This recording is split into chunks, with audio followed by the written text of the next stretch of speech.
Hello everybody, welcome to another live stream. Let me get myself in focus here. Yes, I did it the getaway. I unfocused my camera on purpose so I can give the just starting screen.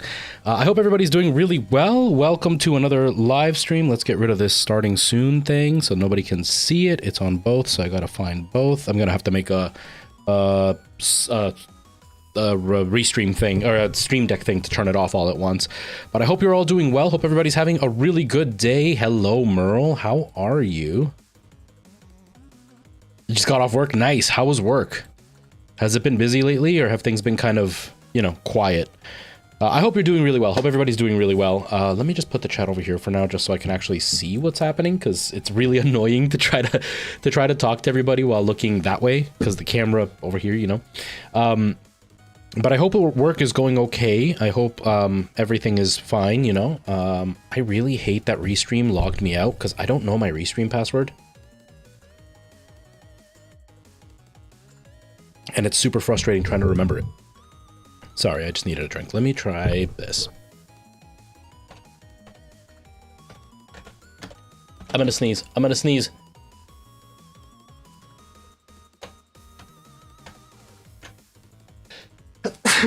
Bless me. Whew. Is that it? Oh, I hate it. Then it asked me for like 5 million things. Work is okay. People aren't really my type of people tonight. Oh, I hate that. I hate that so much. I hate that so much. I don't envy you. I don't miss working in healthcare for that reason. I work by myself now, which is kind of lonely because, you know, nobody's ever around, which really sucks. And it can be really crappy sometimes to just like be by yourself and not have anybody to talk to. But if I am around people, they irritate me. And so I prefer just working by myself, which is really nice. And then I don't have to worry about people yelling at me. I don't have to worry about people. Ha! The chat worked. Yes! Thank you, Merle. Okay, hold on. Let me close this chat. Okay. And go to docs and that chat. And then let me sign in now that I know the email password.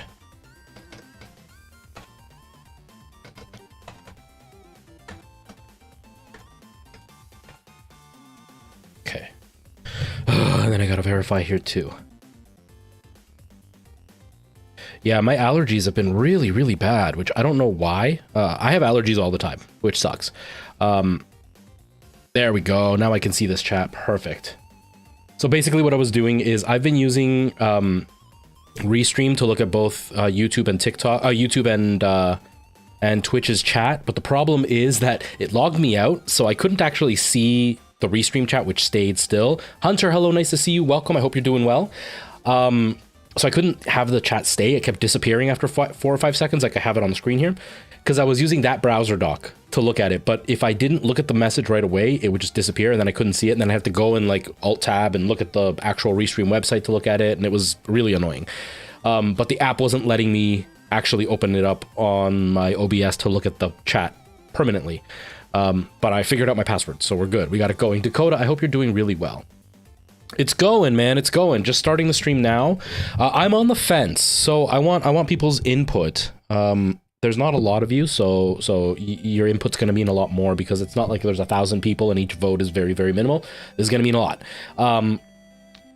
I play Dead Space on Thursdays. That's kind of my thing. But the Resident Evil 4 demo just came out, and it's called Chainsaw. And I don't know what it's about. I only know about it because my brother texted me and said, hey, the demo's out, you need to try it.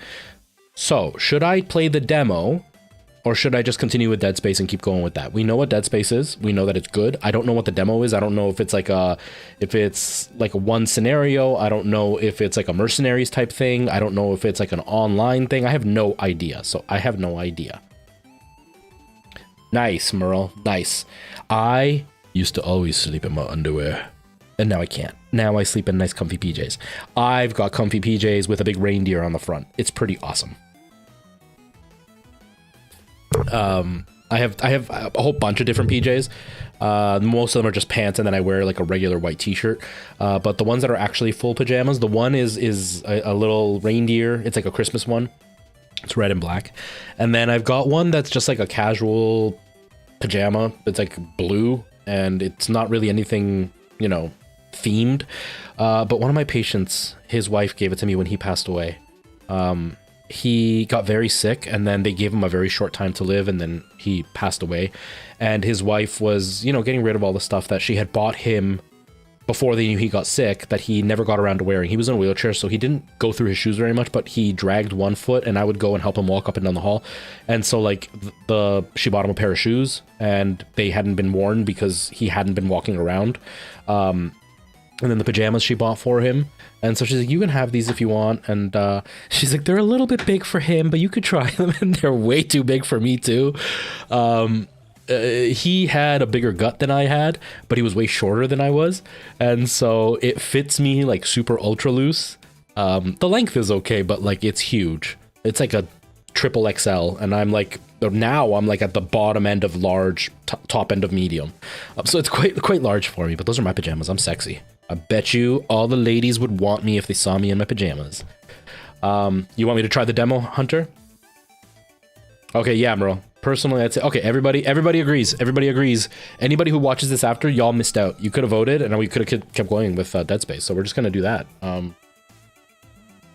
Exactly, Merle. I could just go back to Dead Space another time if I'm not having fun, or I can go to Dead Space if we like this. I could just go back to it tomorrow or whatever.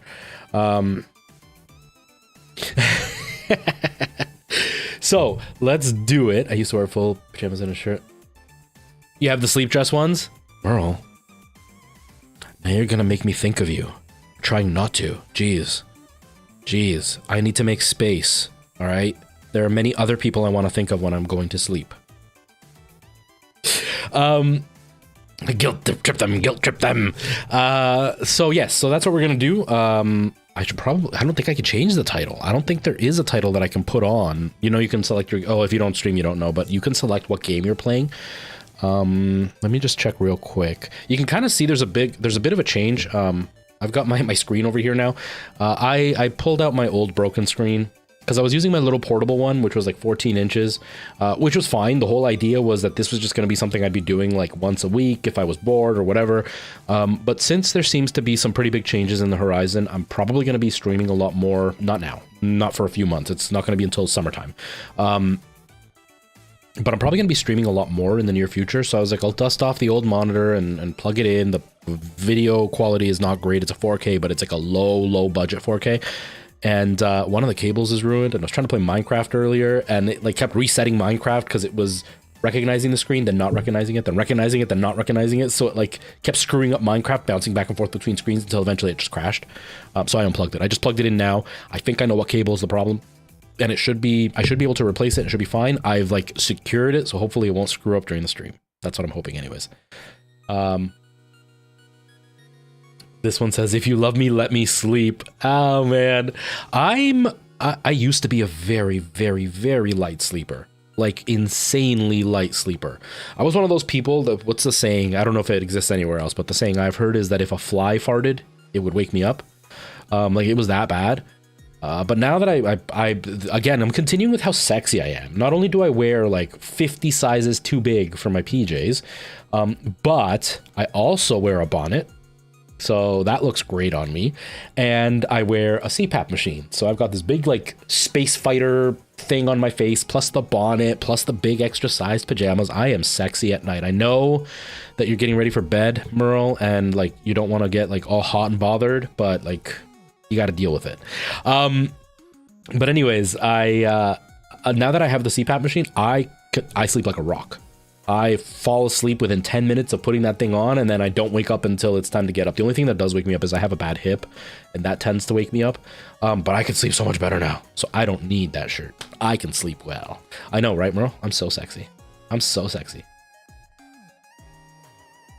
Yes, Merle, come back. I miss seeing your streams pop in every once in a while.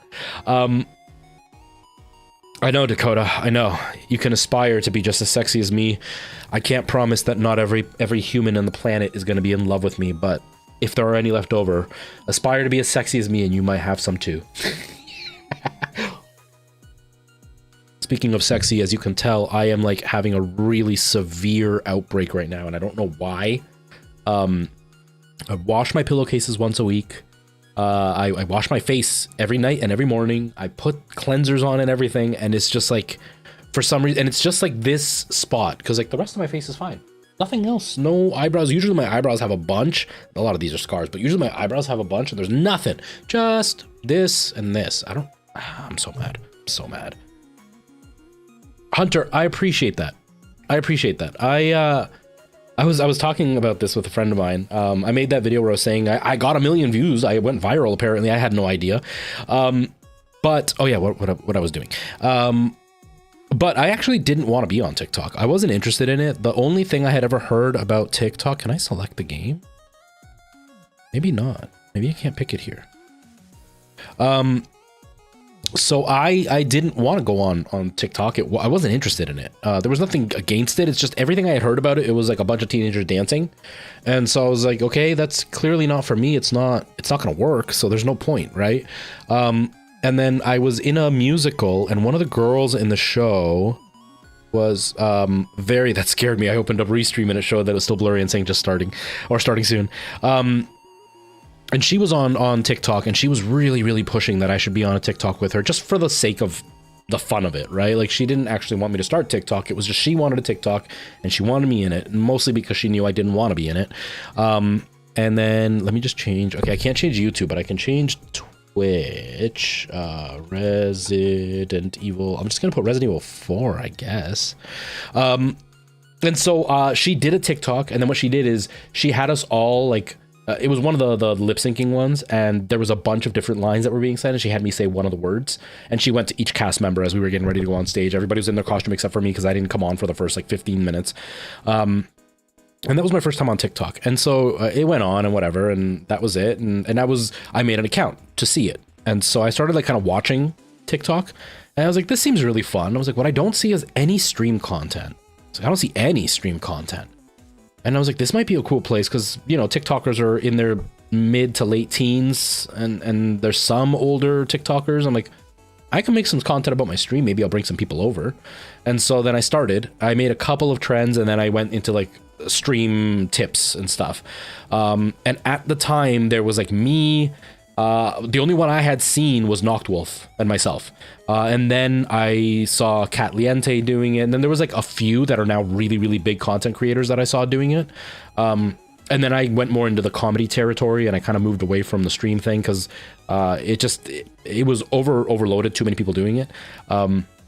But yeah, I didn't intend to make it like a thing. I just wanted to do it for fun, and now I'm having fun doing it, and I'm making content that I'm proud of. So I'm glad you enjoy it. Like, that's what I aspire to, is for people to enjoy what I'm doing. I'm no longer using it to grow my stream. I'm hoping that it'll help, but it's not really what I'm into anymore.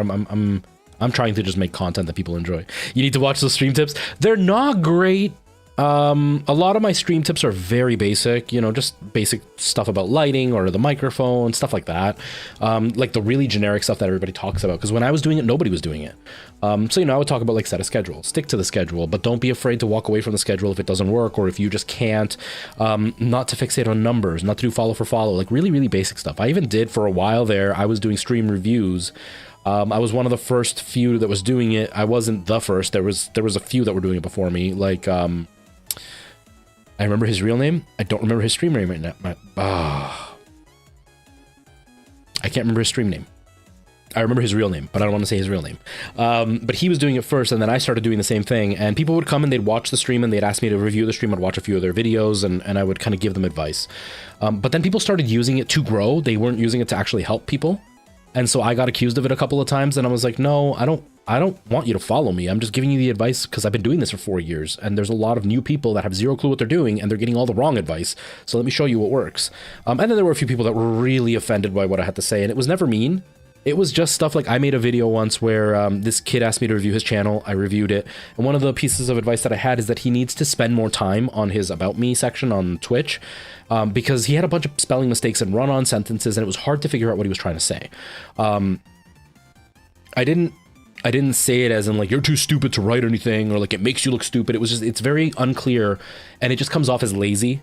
It doesn't matter what the reason is. It just, that's what it comes off as. I'm looking at it as a stranger, right? And that's who you're going to try to appeal to, is strangers. And there was one person, not the guy that I was talking to. He understood what I was talking about. There was somebody else that was like deathly offended, saying that I was an ableist and blah, blah, blah. And it's like, I'm on the spectrum and I've got ADHD and my brother's got ADHD.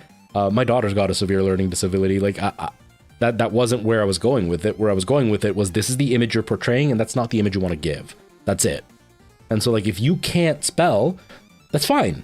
Get somebody to proofread it so then you can get it done properly. Like, that's all it was. So when I started seeing people getting offended over advice that had nothing to do with me mocking them, I was like, nope, I'm done. No more stream tips. No more stream tips. I still do some advice, but not much. You do need a PC first. You can stream straight from your console, so there's always stuff you can do. What, Merle? Oh my God. Take care of yourself. You turned 27. Oh my God, Merle. Oh, you're not around, but Merle's like, I'm going to turn 37 in like a month. Merle's going to be 10 years younger than me. But yeah, Hunter, you do need a mic.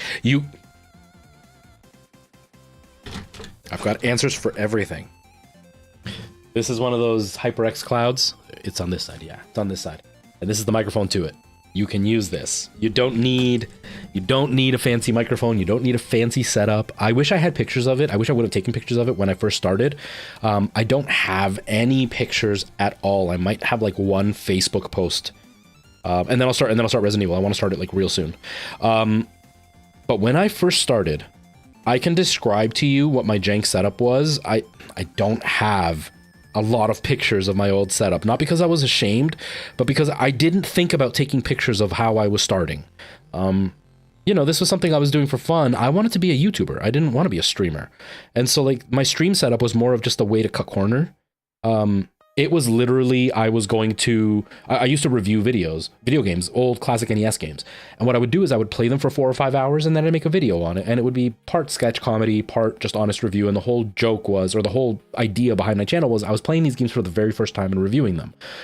Because at the time, a lot of the reviewers were looking back and remembering their favorite games or the worst games. I wanted to go in with a fresh set of eyes and play them and review them as a brand new person in the year 2019, 18 or whatever. That's why it's retro for the first time. And so I would play for 4 hours and then go and edit down to a 5-10 minute video.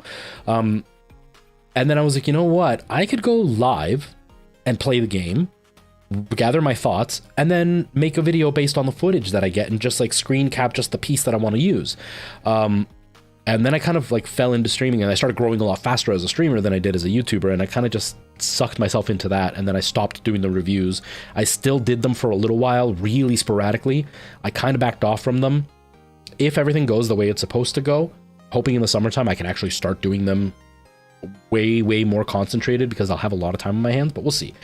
Yeah, Hunter, you can use this. In one of my videos on YouTube, actually, I talk about getting your microphone to sound good and I show how these can sound pretty decent. They'll never sound as good as this, but they'll sound really decent. They're not going to sound like you're chewing on a microphone the whole time. Okay, so can you see it in this? You can't see it in this. It's really hard to tell. So when I first started, let me see if I can focus this. So this was an old TV that I bought for like 25 bucks. And then so these two lights were donated to me. They were really, really, really cheap studio lights that somebody donated to me. They were all beat up. They were rusted. They were garbage. But they didn't have the fog stuff in the front, or like the diffuser in the front. They also used just regular light bulbs. They weren't like fancy lights. It was literally just a light bulb. So you could have done this with a regular light bulb. This is why I'm showing you, not because you need the studio lights. But I took those two. And then I took cardboard. And I opened up the bottom of the cardboard box, and then I bought an old shower curtain and I taped the shower curtain to the front to diffuse the light bulb. And then I taped the cardboard to the light to make those nice looking stands. Again, the light itself was a flash for photography, but it had a spot to put in a regular light bulb. So that's what I did. I was using a regular light bulb, set of light bulbs that I bought at the dollar store, cardboard box and tape and a shower curtain, and I made those lights. Eventually those lights got too big and they were really, really hot. And so, because as soon as I would plug them in, the little fan would turn on inside for the flash, and that would create heat, which then would make it really hot in my room. So then what I eventually did is I went back to the dollar store. First, I went to the hardware shop. Here it's Canadian Tire. And I bought clip lights that you would use for construction, which is literally like a bowl, a metal bowl with a light bulb socket in the middle. And it's got like a clamp that you can clamp onto. I bought that. I took it apart. I liked the bowl at first, but it was a little bit too small. Took that apart. Went to the dollar store. I bought a big pot for a flower, like an outdoor pot made of plastic. And I cut a hole at the bottom and I hot glued my light bulb into the bottom of that, and then lined the inside with tinfoil, put a shower curtain on the outside, and then stuck it to the wall. And that's what I used for the longest time. Eventually I upgraded because I was doing videos and I was wanting to move my lights around, and it was just too much work to have to pull out the big lights and get light bulbs. It was just too much of a mess. So I bought the little lights now that I have by Godox, which are very similar to the stream lights. But I literally started with like handmade lights. You can get really, really creative with your setup. My desk was like a really cheap IKEA desk. Or no, it wasn't an IKEA desk. I bought it at Staples. And then I had like an old desk chair that I got from like this place that would, like, when offices shut down, they would just kind of dump their stuff there and then they would sell it at like a really low price. So I had a desk from there, a chair from there. I literally took one of those cushions you can get at the dollar store for like kitchen tables, and I took a bunch of sponges that I bought there too, and I hot glued the sponges to the bottom of that cushion so I could have a thick cushion to sit on while I was streaming for hours. I got really, really, really creative. So like I always admire, I always encourage to think outside the box, because when you look at a streamer, you look at a camera like this and you go, oh my God, it's really nice. It's really expensive. He's got multiple cameras. He's got a fancy microphone. He's got a Go XLR, and you don't need any of that. You don't need any of that. My initial setup, that picture that I showed you was a few months in. My initial setup, my very, very first time streaming, I was using an old gaming laptop that I had that was really beat up. Like, it was cracked. The hinge was broken, so I couldn't close it because it would like open the shell. I used that. I bought an old capture card, which at the time I didn't know was called a capture card. It was what they used to sell to convert your VHS tapes into DVDs so you could plug it into your computer. I bought one of those. It was like 20 bucks. And then I would plug in my NES and stuff to that. But there was an issue with sound. I can't remember what the issue was, but the whole problem was that if I wanted to hear the sound, I didn't want to wear headphones. That was one of the things. So if I wanted to hear the sound, I needed it to come out of the TV. But if I plugged the capture card into my computer, if I plugged the console into my computer, I couldn't hear the sound in my head, in my TV. So I used to plug my computer, my console to the TV. I had a camera pointed to the TV, and I would like make the settings so it wouldn't look so bad, and it would capture the TV. I had an old Rock Band microphone that I would put at the speaker on my TV so I could get sound out of it, and then that microphone would pick up the sound into the computer so I wouldn't get like the big echoey sound that you get from a camera. And then I had a blue snowball that I had bought to do voiceovers with, that I used for my talking part of the microphone. And that was my setup. Like, it was really jank. It was on my couch.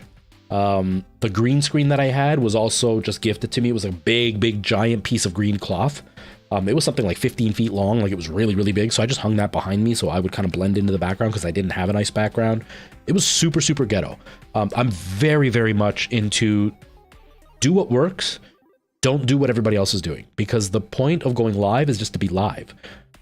You can always build up to everything. Like, you can save up through subs or donations if you get them towards getting a better microphone, towards getting a better camera. First thing I would always say is microphone. You want your audio to be decent.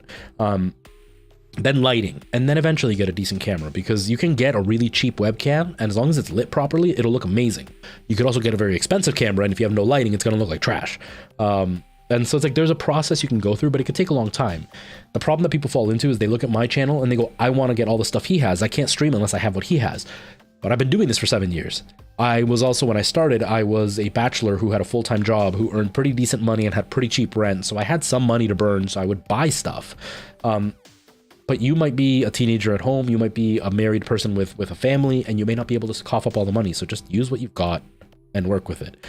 There's a girl that started watching my stream not because she enjoyed streaming, just because she was looking at video game content and I popped up on a recommended page, because YouTube used to be like TikTok, which recommended a lot.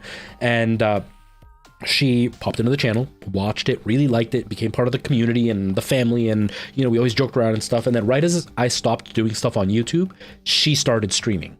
And you know, she literally started with just the PS4 and her headset mic, and that was it. No camera, nothing fancy, just what the PS4 was doing. She has slowly built up to get the camera going and to get things, you know, up and going. And she's got a following. She honestly, in all honesty, right now I've got 4 people watching me in combination between YouTube and Twitch.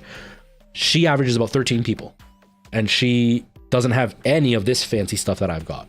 It's all about personality and going live. That's what matters. All the fancy stuff, it's just icing. It doesn't matter if the cake is made of poop. Nobody cares how much icing you put on it. Natural lighting works. It's just very hard to work with. You can start with natural lighting. You don't need all the fancy lighting. It's just that's the next step if you want to upgrade your quality. Because natural lighting, the problem is that it's not consistent. And so like if you're using overhead lights, it's hard because it's just scattered lights and it creates shadows and it makes things look really nasty. Even just by doing, do I have it on? Hold on. Just by doing this.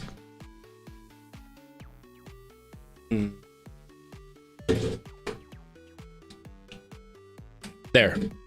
Now, it doesn't look so great, right? Like it really doesn't look that intriguing. The quality is still okay because it's a decent camera, but this doesn't look very good because now this is casting a big bright light behind me and it's casting shadows on my face and it makes everything look bad. Now, if I want to get my face to look half decent, I would have to turn up my ISO. Okay, now you can see my face clearly, but look how low the quality looks. It looks way worse all of a sudden. And this is just the light that's on my ceiling. No fancy light. There's this light's on right now, but it doesn't really affect what I'm showing you. But it doesn't look good, right? And so that's the downside to using the built-in light to your house. And with natural light, if you're like, let's say your computer's up against the window and you have a really big window that can light you really well, you're gonna get really beautiful soft light, but it's gonna change depending on the environment. You know, like if it's really rainy outside, it's not going to be very bright. If it's a bright and shiny day, it's going to be super overexposed. You're going to get harsh shadows and harsh lighting. If it's a nice overcast day, it's very soft, beautiful light. But then if a darker cloud goes over, all of a sudden it dims and then your camera's going to be fighting to try to keep you lit properly. So it can be really, really hard to work with natural light. Doesn't mean you can't do it. It just means you're going to be struggling a lot more to work with it. And so I always suggest to get, you know, constant lighting because it helps a lot. Like it makes things look a lot nicer, and you know what settings you put in, you lock them in and you don't have to move them. There are things you can do for natural lighting. You can put, like, my ISO is how bright it goes digitally. You can set that to automatic, and then what it'll do is it'll just fix the camera automatically, make it brighter and darker depending on what you need. But the point is just go live. Just go live. You can learn things as you go. You can up your quality as you go if you're interested in streaming. Also be prepared to have nobody watch you, because the only reason I have anybody watching me right now is because I've built a channel over years and some of the people are still coming around after my long break. But when I first started, I did about 3 weeks of streaming with nobody. I think I gained a total of like 35 subs in the span of over a year, followers, in the span of over a year. And that was mostly due to my videos, not because of my streaming. The day that I got my large raid that kind of started everything for me, there was one person chatting, and it was the first time he had ever chatted in chat.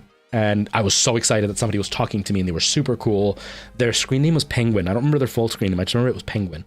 And they said if I ever reached 1,000 followers, they would twerk in a video and send it to me. And then they did, and then they posted it on my Discord at the time. It was hilarious because, you know, I was this tiny nobody. But it's hard when you're streaming to nobody, but that'll also show you if you want to do this or not, because it's not easy building a community. You're not going to make a ton of money doing it. You're not going to get popular doing it.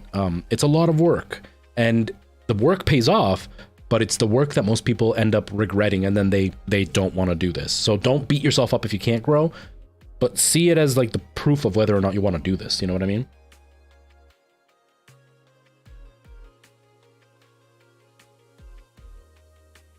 It was a mattress. Yeah, when I first started, it was a big living room. I've mentioned this before. I used to live in a place that was a mansion, hundreds of years before I had moved in, or over 100 years before I had moved in. It was a mansion, and what they had done was reworked the mansion into multiple apartments. And so one of the apartments, let me see, I just found an older picture that shows how my first setup was. The The kitchen, the dining room is where I lived. And so my initial setup, there was a big empty space. It wasn't very nice. It was very plain. I had just started living by myself, after having moved back in with my parents, because I was living with somebody, and then we split up and I moved back in with my parents, and then I kind of just stayed there for a bit until I finally moved to this place. So I didn't have a lot of furniture. I didn't have a lot of decorations, not like now where I have stuff everywhere. And it was a big empty room. And so what I had originally done was I literally hung my green screen on like a curtain rod and a pole to hold it up, and it was in front of my couch. And then I would sit on my couch. Look, you can see the laptop right there. There's the laptop that I was using. That's the laptop that I used to stream from. There's my snowball, and then you can see that weird thing that's in front of it. I took a coat hanger, and an old sweater that had shrunk like super, super small, and I cut the sweater. I bent the coat hanger into a circle, and then I zip tied the sweater into the circle so it would make like a mesh, so I could have one of these. So I could stop the plosives from hitting the microphone. Like, I built everything from scratch. And then that big green curtain, I would just key out, and then it was the game, and then all you would see is my couch. But yeah, we all have to start somewhere. And then eventually when I moved it over to the corner of the picture I showed you, one of my friends was moving, and their roommate was like, they were both leaving the apartment, and their roommate left behind those like Asian style divider foldable wall things. And so I didn't need it, but what I did is I took it, and then I took my green screen, I cut a big chunk out of it, and then I nailed it, or stapled it to that foldable thing, and then I stood that up behind my desk, or behind my chair, so that I had my green screen behind me, because at the time the Elgato screen, the screen didn't exist. I have one now. The screen didn't exist. None of that stuff existed. And so I just built myself my stuff that I needed, and I worked with it, and I got really, really good at using really cheap stuff. So when I got the good stuff, I was already really good at it, so I can make the good stuff look amazing. Versus, there's some people who buy the same equipment I've got and it looks 10 times worse than mine. And not because the equipment is any different, it's because they just don't know how to use it properly. But I started with garbage, so I learned how to use it really well. Merle, was the injury bad, or are you okay? Are you gonna need to go to the hospital? Are you gonna need to have the emergency services come save you? But yeah, that's kind of how it starts. It's a lot of work, but don't let the excuses get in the way. That's the biggest thing. So many people make a lot of excuses. That's one of the biggest things I noticed when I started doing stream reviews, is almost everybody that I gave advice to always had an excuse as to why things were the way they were, and then used that to not listen to the advice I would give them. There was one guy who said he hadn't been growing, and that like he didn't know what to do, and if I could give him a review. And I was like, you know what, I'm not doing reviews anymore, but I'll check out your channel. I'll send you some messages while you're live. And so he was live, and I checked out his channel, and his stream schedule was everywhere. Like, he streamed 3 days in a row, then he went 4 days without nothing, then he went like 2 weeks without nothing, then he went like a day without nothing, and it was like just sporadic. And then one stream was like an hour, the next stream was 3 hours, the next stream was 45 minutes, the one after that was 8 hours. It's like, you don't set a schedule at all. And all the content was everywhere. It was like a really, really varied mess. And so I messaged him, and I was like, okay, I'm like, the biggest thing I notice is, and I had like a couple of things where it's like, oh, like your colors aren't right, because like they didn't match with like the overlays and stuff. And I was like, your green screen's kind of messy. You can do these settings that'll kind of help. Your about me section doesn't really have any information. You copied and pasted the same information into 3 sections, which then just looks like laziness and not like you actually care. And I was like, but I think the biggest thing is your stream schedule. Like you're kind of everywhere with it. And they got really, really upset with me. And they're like, well, I have a life, I have a full-time job, and blah, blah, blah. I'm like, that's fine. I'm like, but that's, you asked me for advice. This is what I notice, is that I can't rely on when you're going to be live. And for a lot of people nowadays, TV is Netflix and stuff. But when I was a kid, TV was cable. And so like The Simpsons were on at the same time every single day of the week. And so I knew at like 6 p.m. on this channel, I could watch The Simpsons. If I knew that, I didn't have to really pay attention to commercials or anything, because I just knew it was there. But if you're streaming all the time, if The Simpsons were on at just random times, I never would know when to catch it, and so I would just never watch it. And so it's the same with streaming. If you're streaming at random times, nobody's going to know when you're live. So if you have a set schedule that you somewhat stick to, then it's easier for people to find you, for people to come back. Because like if I'm live every Thursday and you're here on a Thursday, that might mean, not always, but it might mean that you're free on Thursdays. So there's a higher chance that you'll come back next Thursday because you'll be free again and I'll still be live so you can come watch me.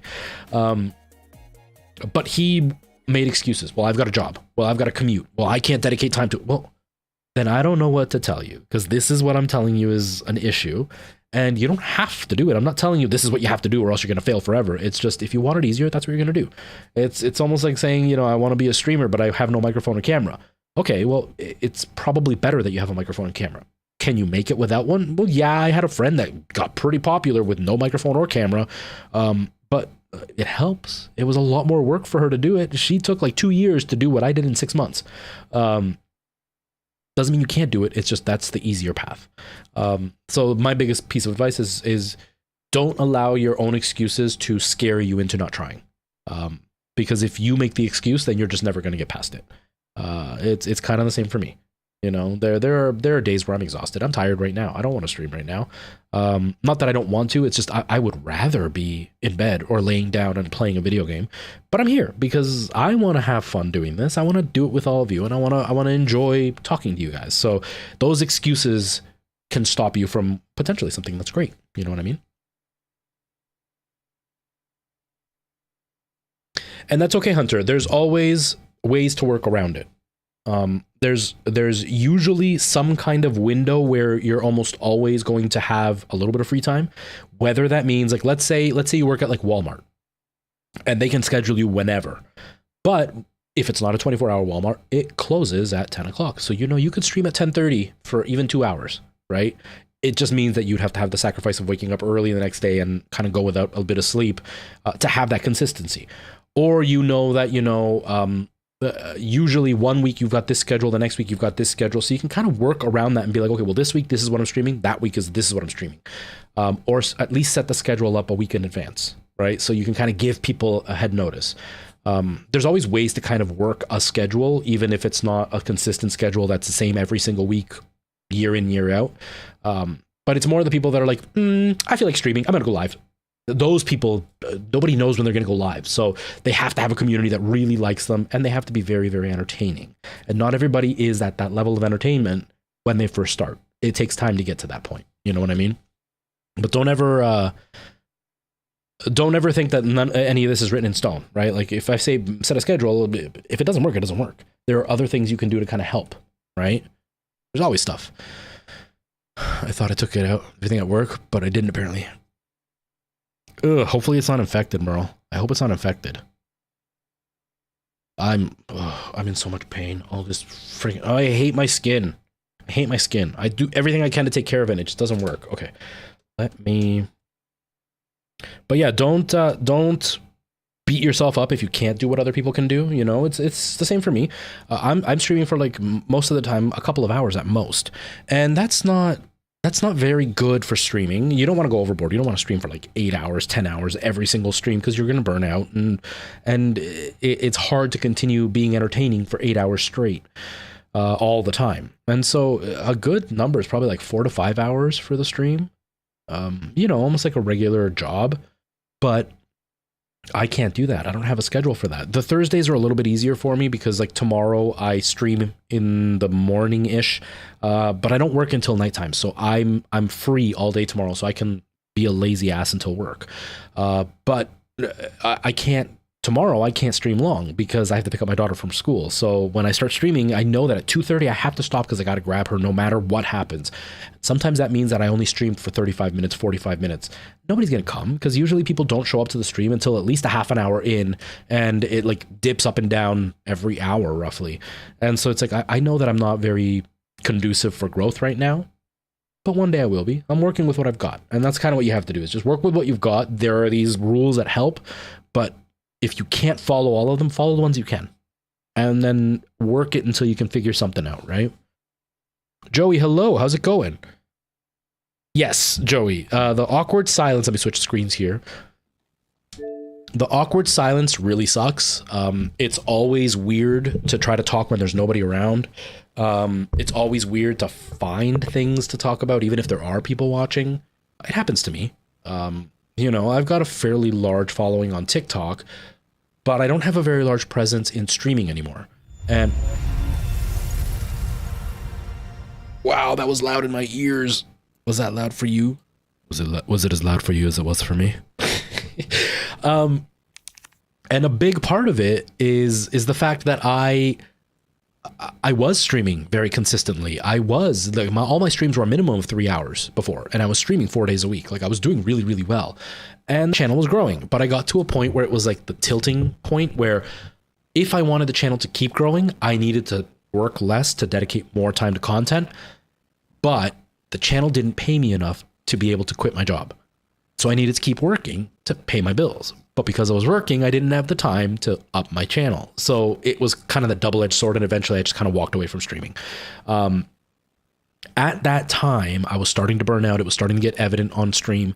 But like I was averaging 25 viewers per stream, between 20 and 25 viewers per stream. Not partner level, but good. It was busy. And now that I've come back, I took like a year and a couple months off. Now that I've come back, like right now, YouTube and Twitch together, we've got 5. TikTok, we've got 2. So I've got 7 people watching me in total. And one of the TikTokers is probably me. And then Twitch and YouTube, probably me, because I've got browsers open for both of them, so I can make sure that it's running. But there are nights where I'm playing and nobody's talking, and I'll be like an hour into the stream and nobody's really said anything. It's a challenge. It's a challenge, and it's not a skill that everybody possesses. The thing that I fall back on when it comes to that is I just talk about what's happening in the game and just kind of describe what I'm doing. Even though it's redundant, like even though I am heading towards this door to open it, I'll just be like, yeah, so I'm going to head to this door to open it. I don't remember what I have to do next, but you know, hopefully when I get there, and I just kind of describe what's happening, and it just gets me talking until eventually somebody pops in and they might say something, they might correct me, they might give me something else that I might have missed. And you just kind of narrate what you're doing. And it can really suck when you've streamed for 3 hours, nobody's talked, and you've just narrated the whole game. But it sure beats the streamers who just sit there and don't say a thing and ignore everybody that comes in. Because sometimes people will say hi, but if you're so into the game because nobody's been chatting, you'll miss the hi, and then you miss your opportunity. So at least if you're talking all the time, it at least makes it seem like you're being interactive. There are times where I'm streaming and everybody's on Twitch, and there's like one person on TikTok, and I'm talking the whole time because Twitch is really, really busy. And that TikToker may not have said a word, but they're listening because I'm having a whole conversation, right? So it's like it's that skill that not everybody has naturally, but you have to work on it, because that is the one thing about streaming. I bring it up all the time. It's kind of my go-to response is that people watch streams for the streamer. Because if you don't want to watch a streamer, you can go to YouTube and just watch a Let's Play, right? There are a lot of videos out there that are literally Final Fantasy playthrough, no commentary, and it's just gameplay. People are specifically looking for streamers for the streamer. So it's a skill that one you have to have. Unless you are insanely talented at a game, you have to have the talent to talk. And you can learn it. You used to talk to your games, but I think that's fun. I love watching people who interact with their games. I'm very silent. I talk a lot, but I'm very silent when it comes to expressing myself.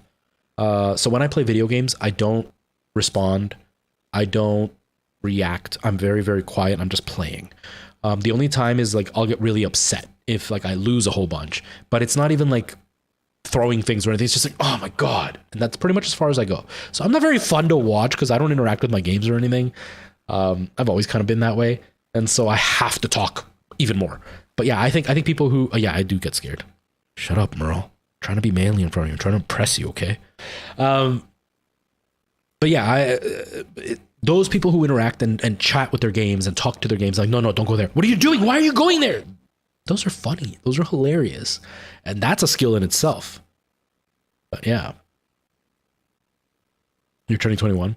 The streamers that are greedy, there are streamers that are greedy. There definitely are.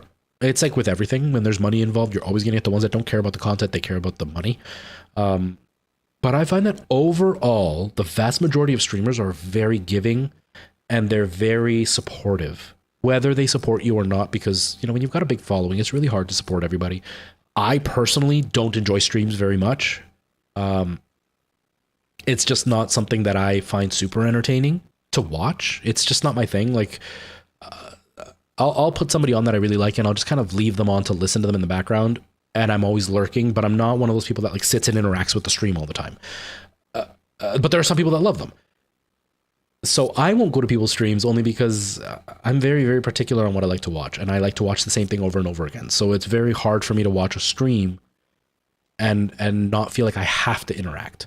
So in those cases, a lot of streamers aren't supportive, but they're very supportive when they can be, or when they find somebody that just like jives with the content they like. The funny thing about streaming, and it's very similar in theater, and it's like I keep catching myself in these pit holes. Theater acting, almost everybody in the audience is also an actor, and they're paying to come watch your show. But then they use their paycheck to pay for you, and then you turn around and use your paycheck to pay for them. So you're like passing the money back and forth over and over again. It's the same with streaming. I get a bunch of subs, then I go to other streamers that I like, and then I sub to them. And so the money I got, I give to them. And then they turn around and they sub to me, or they sub to somebody else, and the money they got, they give to somebody else. And it's just like, it's a constant just sharing of the wealth. That being said, there are definitely streamers out there that are very greedy, that are very money hungry. Sadly, most teenage streamer viewers and even early 20s, usually in the early 20s when they start to kind of outgrow it, are very into that kind of content. You know, Logan Paul, Rice Gum, those guys are all scumbags. They're all scumbag rats who steal money from everybody and only care about money. They don't care about their content or their viewership or anything. But that's who is like hot and in. So most teenagers, that's what they see. So then they all assume that that's who streamers are. But I know plenty of streamers who are the most giving people. Who was it? I think it was it Ludwig? I think it was Ludwig. And there was like a whole thing where like a streamer was stealing money from a bunch of people by like scamming them. And then one streamer said that they were suffering with cancer and they used their money to help this guy, and then it came out it was all a scam. And like Ludwig turned around and gave her all her money back, and it wasn't like $200 or $300. It was like thousands of dollars, and he just gave her all her money back. He had nothing to do with it. He just gave it to her because he felt bad. So it's like there are very, very good streamers out there. It's just it's not as common to talk about because it's easier to talk about scumbags like Rice Gum. You know what I mean? Ah, okay, Hunter. No problem. Yeah, they're not. But they're the front runners, right? They're the ones that everybody sees, and that's the downside. Is everybody only sees who's like in front of their face. Oh, I don't have HDR for this. And so they give the bad name to a lot of people. It's like a lot of people look at streamers and they literally think that all we do is sit and play video games. Right? And I thought it too. I'm not saying that I'm perfect and I knew all this beforehand. No, I thought streamers literally just played video games. And I was like, that's stupid. Why do I want to watch somebody else play a video game when I could just play the video game? Stop. My microphone is loose and it's driving me crazy. Okay. There. I was like, that's stupid. And then when I started streaming because of my YouTube stuff, I quickly learned that there's a whole community behind it. There's a lot of fun outside of just the game. And then I started realizing that no, streaming is actually like a different set of skills than just playing a video game in front of a camera. But you know, it's also not for everybody. Some people see it as I get to play video games and make money and it's cool and I'm gonna have a lot of friends.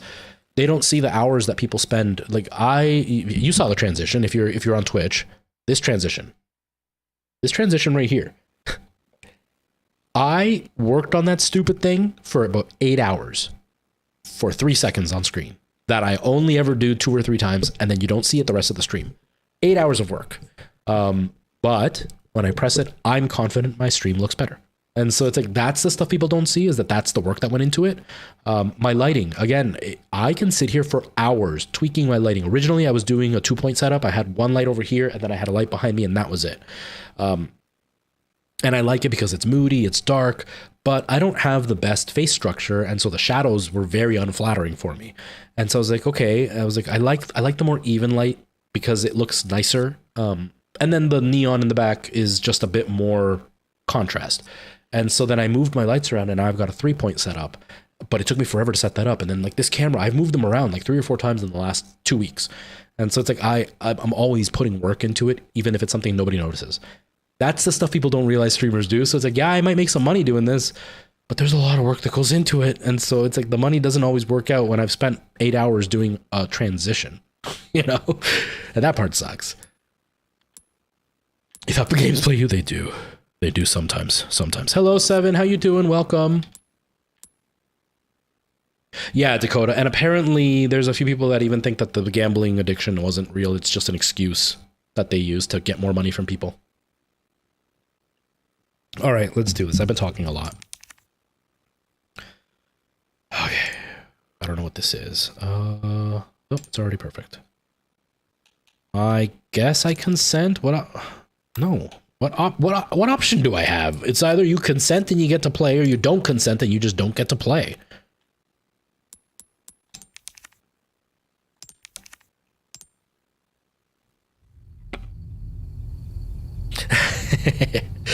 But yeah, streaming is an interesting thing.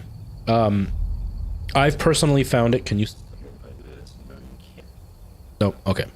I personally find that when I stream and want to grow, it's very stressful, and it makes little things get really, really hard to handle.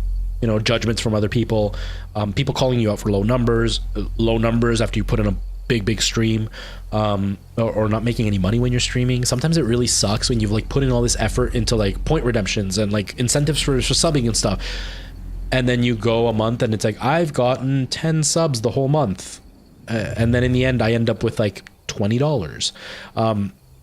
That really sucks.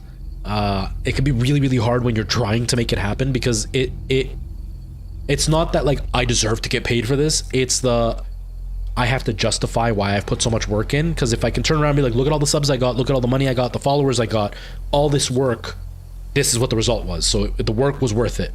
Whereas like if I do all that work and I didn't get anything, especially with a family, I was very much like, how do I justify that I didn't do the dishes for the last month because I was doing this and I don't even have a paycheck to show for it. That part can be really hard. So my suggestions always go into it very, very casually. Don't look to get famous. Don't look to get rich. I am in that phase right now. I'm not trying to make money. I would like to make a little bit of money. You know, for things that I need to replace, like this cable needs to be replaced. I might have enough money in my stream thing, so I'll be able to replace it. But like, that's the stuff I want to pay for. I'm not looking for this to be my job. I've got a job that pays me really well, and I've got a good schedule that'll allow me to do this and still work and still make a good living. But that in turn means that when I am streaming to 10 people, hey, it's 10 people, cool. I'm not beating myself up that it's not 15 people. Or if I stream to 2 people, I'm not beating myself up that it's not 3 people. Instead, I'm just like, okay, it's gonna be quiet today. And then I just move on and play. And I don't feel bad at the end of the stream. If I don't get subs, I don't feel bad. If I get a payout and it's like $10 versus a payout that was $100, I don't feel bad.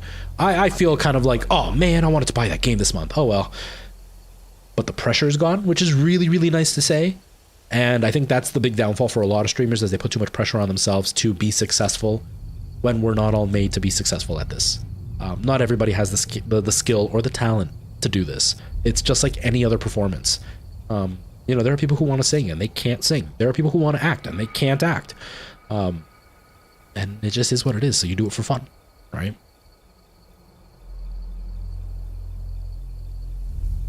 You just stopped. Yeah, and that happens, right? You fixate and you really enjoy it and you're just like, but this isn't what I wanted. Or it's not what I expected. Or I don't feel that drive to keep doing it. It is so loud. Okay. That should be a little bit better. I gotta mute my microphone because I can hear myself and it kind of wrecks the fun for me. Yeah, and it's not for everybody. Perfect example for me, music. I did music for a long time. Where's my mute? Mute to headphones. So now if I do this, you can still hear me. Okay, perfect. And so I did music for about 15 years professionally. I toured, I had a CD, I was out on the radio, I got interviewed on the radio a bunch. I did a show, my biggest audience was about 5,000 people. We closed down 2 city blocks and built a giant stage, and like 5,000 people were in the street dancing to my music. I've signed autographs and everything. It was a Latino music though, so it wasn't like I was going to be playing on mainstream radio. It was all the Latino stuff. But like I did that and I was making money doing it. Like I would do a gig and I'd make like $200 or $300 for 2 hours of work. It was great. And I liked it. I had fun. But it wasn't my driving force. I would much rather be on stage acting and singing than playing music and singing. And my acting paid me $100 a month. That one paid me $200 a night. And so it was like a very, very big turn down, but I had way more fun doing it when it came to acting. And it's kind of the same for streaming. Some people could have a lot of success as streamers and they're just like, not for me. It's not what I want. Or they get to that success and then they realize the pressure behind it. And they're just like, no, I don't need this in my life, you know?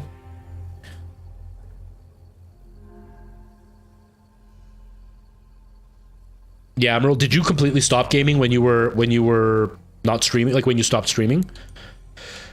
Okay, is there a... Heck yeah, I want ray tracing.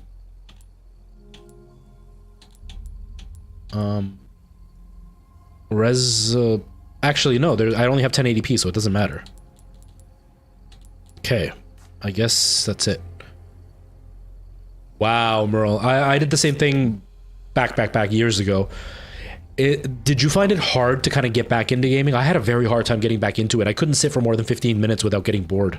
Not because I didn't want to, it's just I couldn't do it because I hadn't done it for so long. Now I have a lot of fun. Okay, here we go. Please be fun. Please be fun.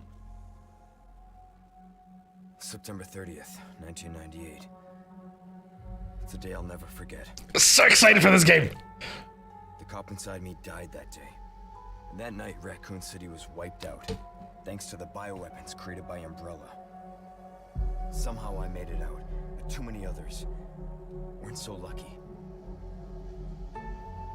I was asked later to join a top-secret government program. Not that I had a choice. The training, punishing missions. Give me just a second. Nearly killed me. But at least I kept my mind off everything. If I could just forget what happened that night. The pain. Even for a second. Oh, it's gonna be so good. Be different. It has to.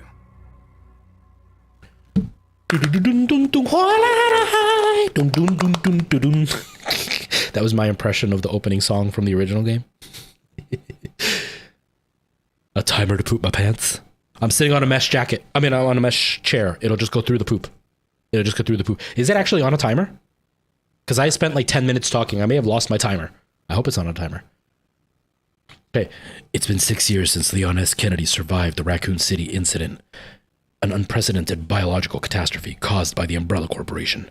Having distinguished himself as a U.S. special agent, he is tasked with locating the president's missing daughter. The search has brought him into an isolated village in Europe, where intel suggests the kidnapped girl was last sighted. Even Leon's past trauma could not prepare him for the nightmare, the insanity he would find there. I am fangirling. I love it.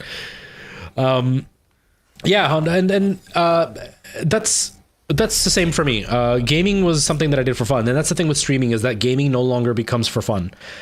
I play games now when they come out because I feel like I have to, and I don't pay attention to them, so I almost don't absorb what's happening in the game. So I don't feel like I get the justice of the experience, if that makes sense, because I'm too busy entertaining to fully absorb what's happening. Oh no, I must have missed a bunch of time. Oh well. It doesn't... Is that the timer at the bottom? 36? As in, like, I've got 36 minutes left? Maybe. My Pantsu, hello.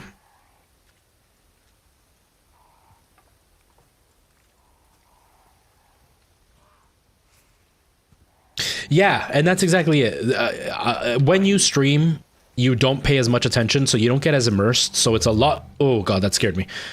So it's a lot less satisfying for the story.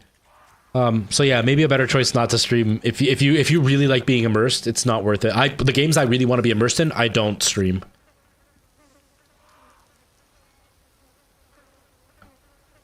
And Dakota, my day's good. I didn't work. I got up, I did dishes, played a little bit of Minecraft. I slept in, which was really, really nice. I haven't slept in forever.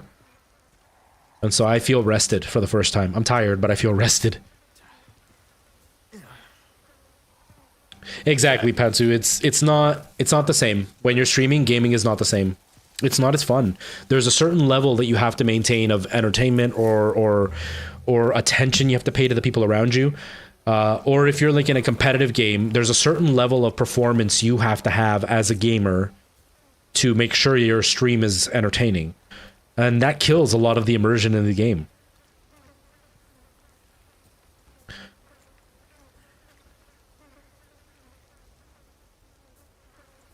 It was a lot of clips of you crying. Yeah, there's a lot to be said though for people who are able to do that on camera. I can't. I'm very, like I said, I'm very well reserved. But a big part of it is just I can't pay attention. I can't pay attention to the stream and play the game and get immersed into the story. Hello, Gina. How you doing?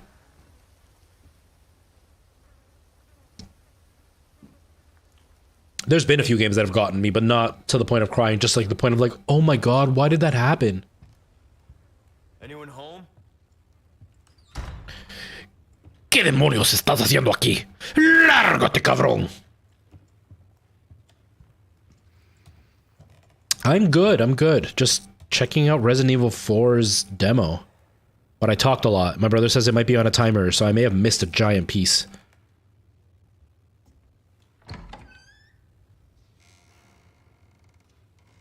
Oh, this is intense.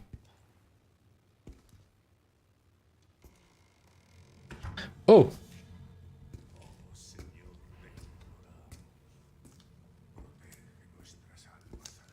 Sorry to barge in like this. Lord Sadler.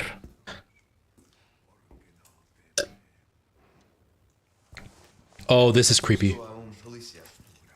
Vino aquí?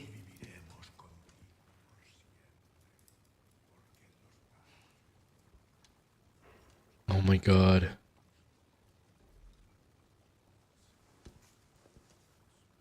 I will, Gina, I will.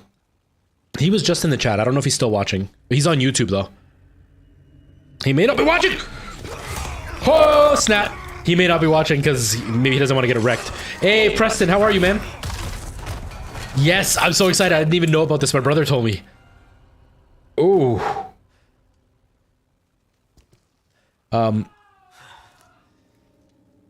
Oh, this is way better than the original. Holy crap, I love it.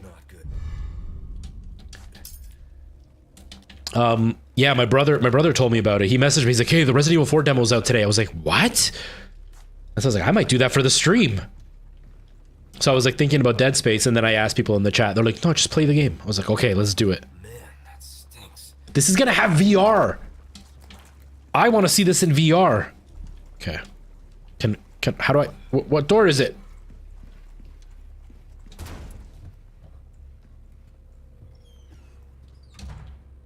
No, Dakota, it's okay. I'm just not super attentive. You saw I spent the first, what, 40 minutes talking? Something like that? 50 minutes talking, maybe even more. It's okay, chat away. I'm trying to absorb this, so I may not be as responsive as normal, but I hope you're doing okay.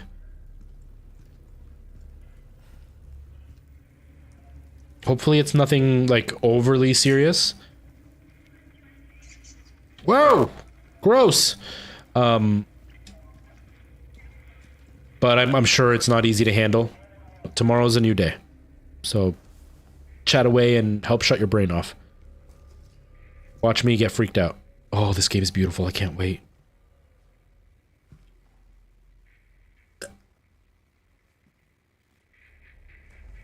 Hey.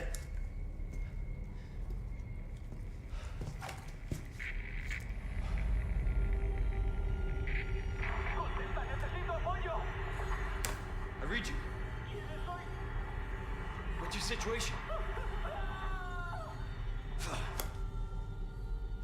the hell's going on? No, but it's justified, man. It's justified. I can understand.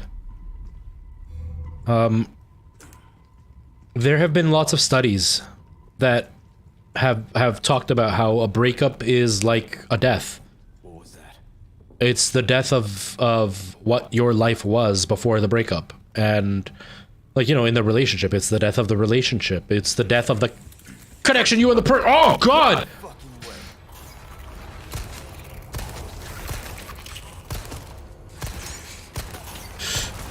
Oh, crap! It's the death of that connection you had with that person, right? So, like, you're justified in being upset and having days where it's a little bit harder than others. Sometimes something will remind you, or something will, make it worse, you know? Like, you find out... You find something out that you didn't know before, and that could just make it harder to deal with. It's okay. Being upset about it is fine.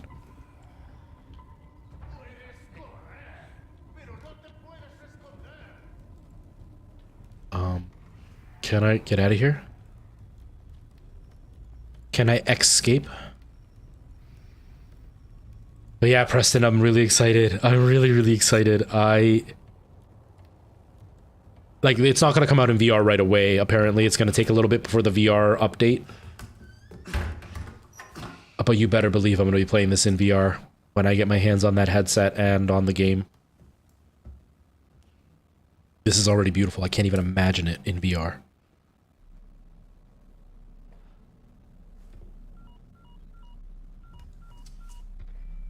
Roost. This is Condor 1. Hunnigan here. What's your sit rep? President's daughter, Baby Eagle. It's likely she's in this village. Our intel was correct then. Well done. Need a location on a nearby lake. She may have been taken there. Copy that. I'll see what I can find. Hurry up. Something's happened to the people here. My escorts are...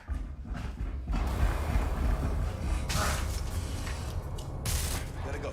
Oh. I only have 3 bullets. I only have 3 bullets. Oh, there's 2 of them. 3 of them. I'll let myself out.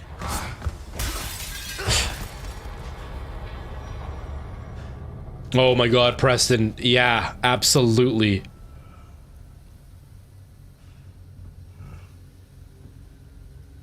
I want to play 8 in VR. I was talking about this with my brother. So I want to get the PSVR 2. I don't have it, and I don't have the money for it. But I'm supposed to be getting an inheritance, a small inheritance. And I might take some money and get it. And I want to play 8 because I've heard a lot of people say that 8 is scarier than 7. And in my opinion, 7 is nowhere near as scary as... Or 8 is nowhere near as scary as 7 was.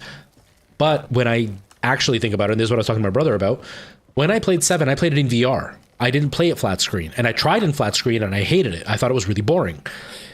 When I played 8, I played it flat screen. So how can I compare a VR game to a flat screen game when the immersion alone makes it scarier? So I really want to play Resident Evil 8 in VR to see if it's really that scary. But 4 in VR, I think it's going to be amazing.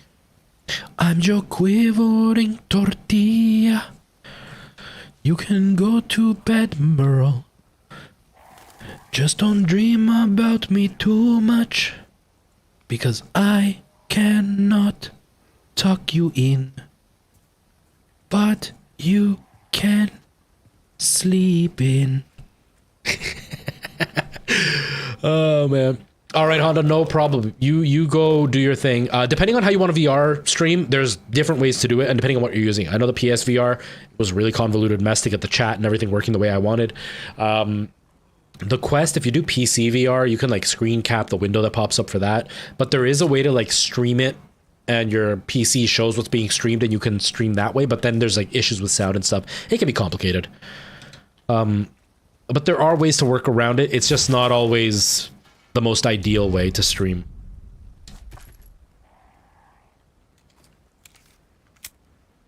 Yeah, Dakota. That part's not easy. I don't like that part, and I deal with it in a way that's probably not the healthiest. You know, I'm the kind of guy that when a breakup happens, I kind of cut people out of my life completely. Whether or not the breakup was sour, I just cut them out of my life completely, and that's the reason why. I don't want to deal with finding out they're dating somebody else or whatever. Oh, I can't save because it's a demo. It's just not something I need to hear. You know, I may have respected the person when we broke up and everything was fine and it was mutual or whatever, or even I may have broken up with them. But just seeing them move on is just, sometimes it hurts. You know what I mean? So I just cut people out of my life which again, may not be the healthiest thing, so don't take advice from me. But yeah, it's hard. It's not easy to watch somebody that you cared about at one point move on. But eventually you'll move on too. And again, you're really, really young. This relationship hurts, but there will be bigger and better relationships down the line. Don't you worry. Don't you worry. But yeah, Honda, I don't know if you're still there. There is a program you can use to stream, and it like allows you to stream to your PC, and you can like capture it and stream out, but I'm not sure what it is. But apparently there's like issues with sound and stuff. But I know it's possible because there's... Oh, crap! Oh! There's definitely people out there that stream from their Quest, and they do a pretty decent job. I do a lot of PC VR off of my Quest, so I'm not overly worried about when I stream my VR, because I can just capture... I can just capture my... Do it! Do it! Come on! I can't... What? Come on! It didn't work! I'm just gonna capture whatever window pops up, which makes it easier. But if you want to talk about complicated, when I used to stream the PSVR 1, that was a nightmare, because one of the drawbacks to streaming VR is chat. Because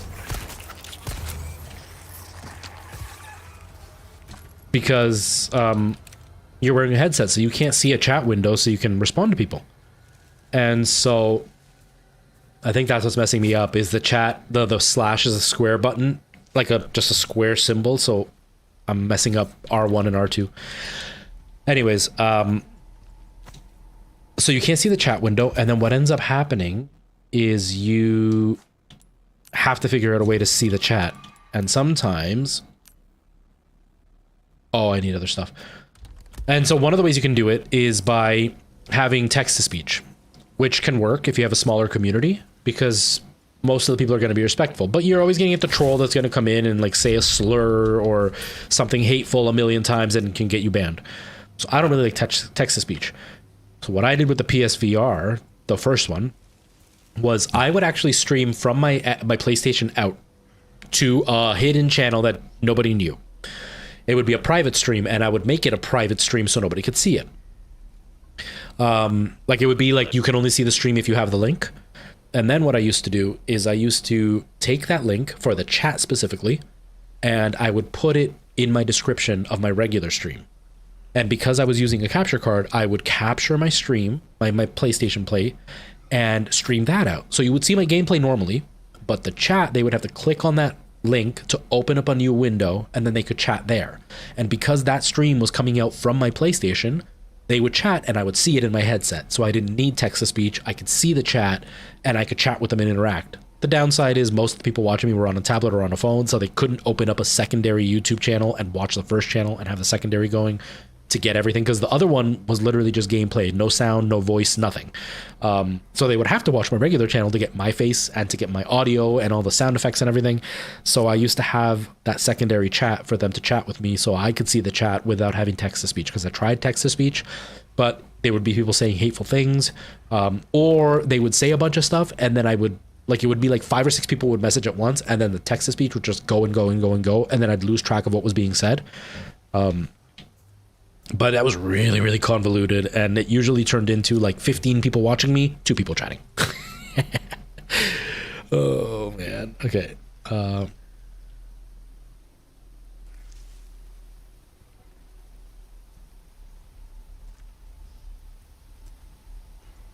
Yeah, Dakota. And like if you're in your own head, it can be very hard to concentrate on anything. No, and it's going to get to you no matter what. Like it doesn't matter how well you've done, it's gonna get to you.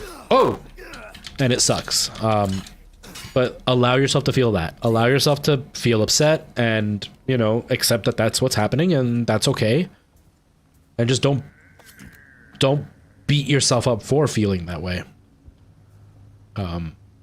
It'll pass. It takes time, but it'll pass. You know, I was the kind of guy that I dated a lot when I was younger. And, no!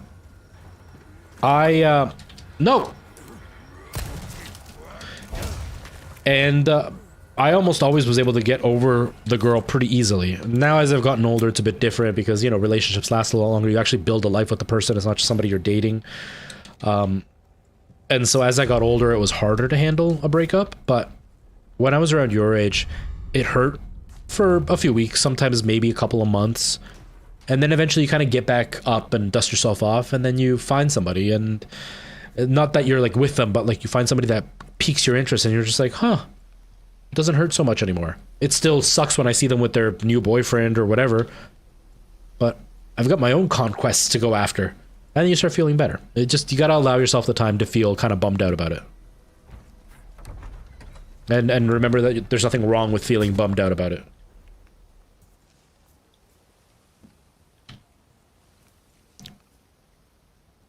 Oh. Whose head was that? Oh, on the pike. Gross.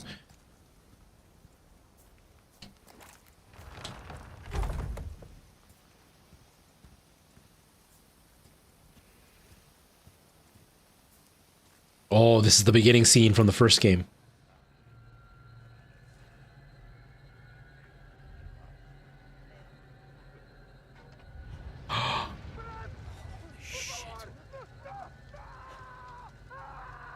I can't believe they showed that. When you got here in the last game, he was already like that. So it was shocking, but like that's... Oh my god. No, man, it's understandable. It's understandable. And sometimes just being able to just even get the words out can help. Believe me, I can understand that part. You know, there's nothing anybody can say to make it any easier or make you feel any better, and anything that I'm saying is not, you know, revolutionary or new. But sometimes just hearing it can be helpful. And just being able... God, I have a flashbang. That's not really gonna help.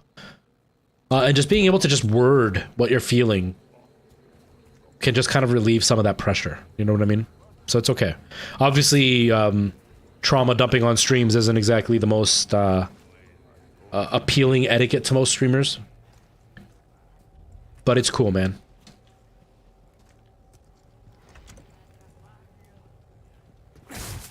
I totally get it.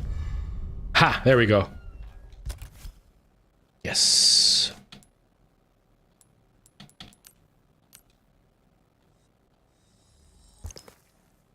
Okay, I don't think that's gonna be enough to survive, but we will try anyways.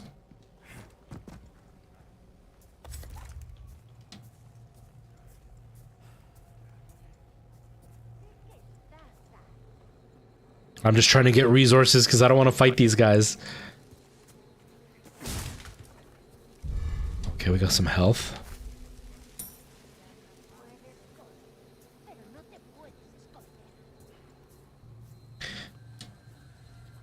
Can I like sneak up on this old lady and like snap her neck or something?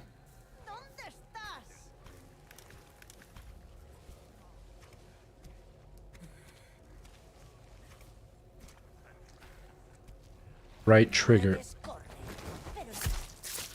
Oh.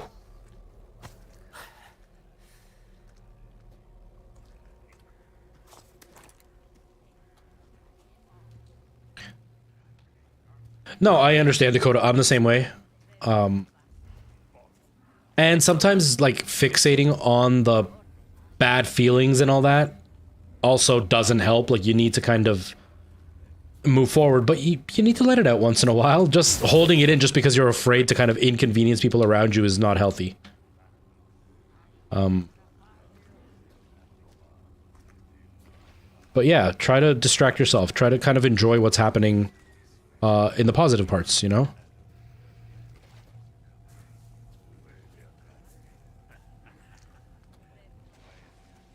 And there's a difference between somebody who like just wants to kind of relieve a little bit of pressure and kind of, you know, I'm having a bit of a rough day today, versus somebody who literally goes, oh crap. Instead of like people who literally go out of their way to just talk about how like horrible their life is. I've had viewers that that's all they do, but the things they complain about, it's very obvious that all they want to do is complain.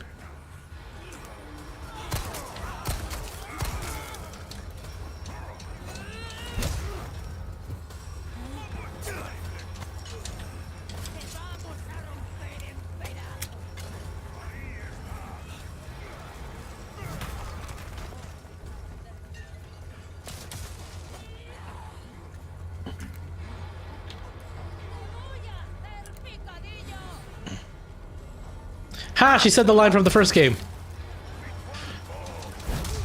Except in the first game, I think it was a guy that said it. Okay, they seem a little bit easier to beat up in this one versus the old one. Or versus the first guys. Whoa!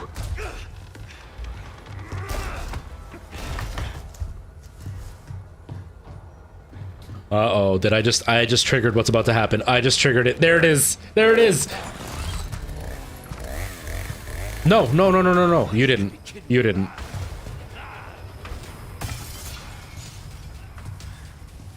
No, usually the people that are doing it for attention are very, very obvious that they're doing it for attention. It's very annoying the way they do it.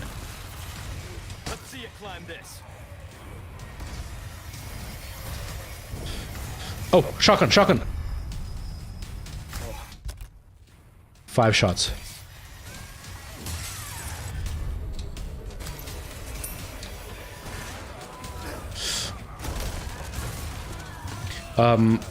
You know, they're usually lying when they're talking about what makes them upset, which is like even more irritating, because at least if you're upset about something, be upset about something that's real.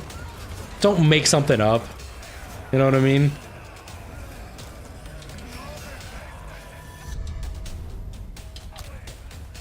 Or like they'll come in and talk about something really private, or it's like, you shouldn't be talking about that on here, you know?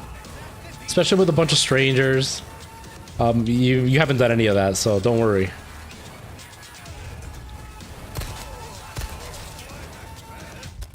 You've talked about something that very much is a regular situation for people around your age. Holy crap, there's so many of them.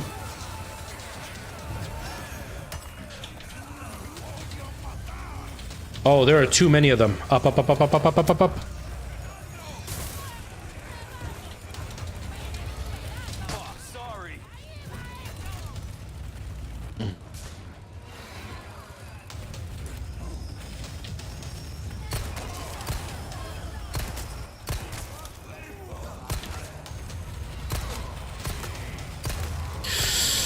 Oh, whoa, whoa, whoa!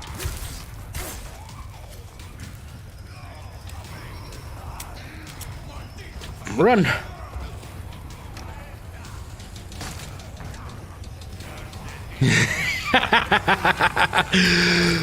Oh no, oh no! You were one. You know how old that makes me feel? Oh my god. I think I was in high school when this came out. I want to say I was in high school, later high school, almost graduated.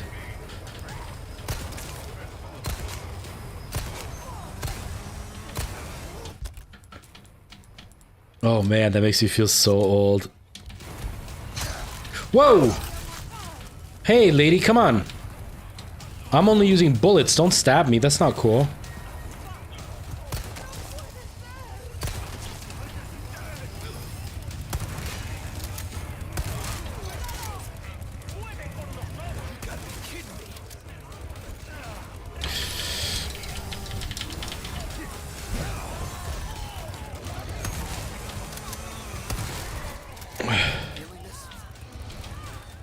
Holy crap, I'm out of bullets.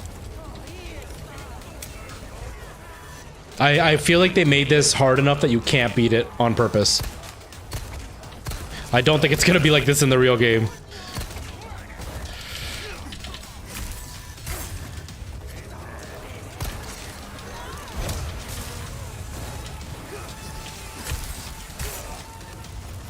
You were 14, right, Preston? Doesn't it make you feel old? And Preston, it only gets worse as you get older. Once you get to like your mid 30s, late 30s, and then everybody is like, oh yeah, I was born when this happened. And I'm like, I was 20 when this happened. It worked. It didn't. La campana. Hay que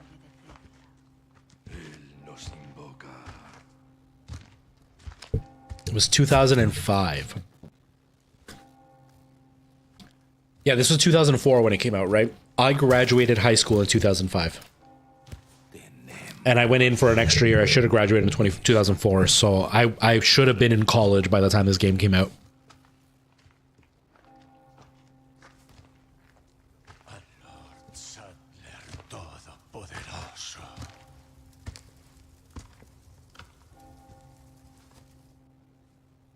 Okay, that has a much eerier feeling.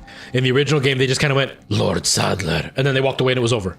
This feels like, what the hell? They look like zombies.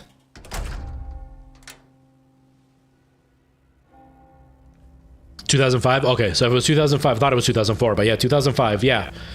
So, yeah, I was like 19, 20-ish. Where's everyone going? Bingo? Resident Evil 4. There it is. Oh, that was awesome. Resident Evil 4. I hate that they got rid of all those. 23 minutes. Okay. I killed 13. Hey, I'm good with that. I killed 13. Thank you for playing. Oh, I am excited for this. The 24th. We are on the 10th. Happy Mario Day, everybody. Happy Mario Day. It's been Mario Day for 2 minutes. He might have. He might have, Dakota. If he plays video games, then he might have, because this was really, really big when it came out. Because the one before this was Resident Evil 3. We're talking like PS1 tank control graphics. This was revolutionary when it came out. The over-the-shoulder camera, for the time, revolutionary graphics, the voice acting level, because this is where they started introducing much more realistic voice actors. This was huge, and the fact that it was on a Nintendo platform. Because up until now, it was PlayStation. They had Resident Evil 2 and stuff on the N64, but like with PlayStation's where you were going to play it. And this was exclusively GameCube at the time, so it was huge. Like, it was really revolutionary. So if he played video games, he probably did play it. Oh, this game's going to be good. 24th. Oh, am I going to have money by then? I don't know if I'm going to have money by then. Oh, that's so good. Okay. Let's let me open up Dead Space and we'll get that going, and then we'll oh, I'm way overexposed here.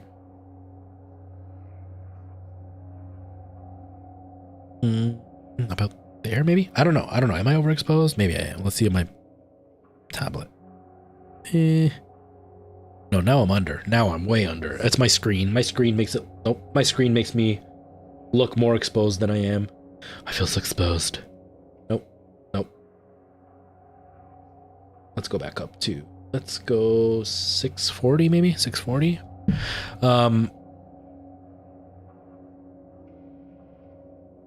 Yeah, 640 is okay. That's not bad.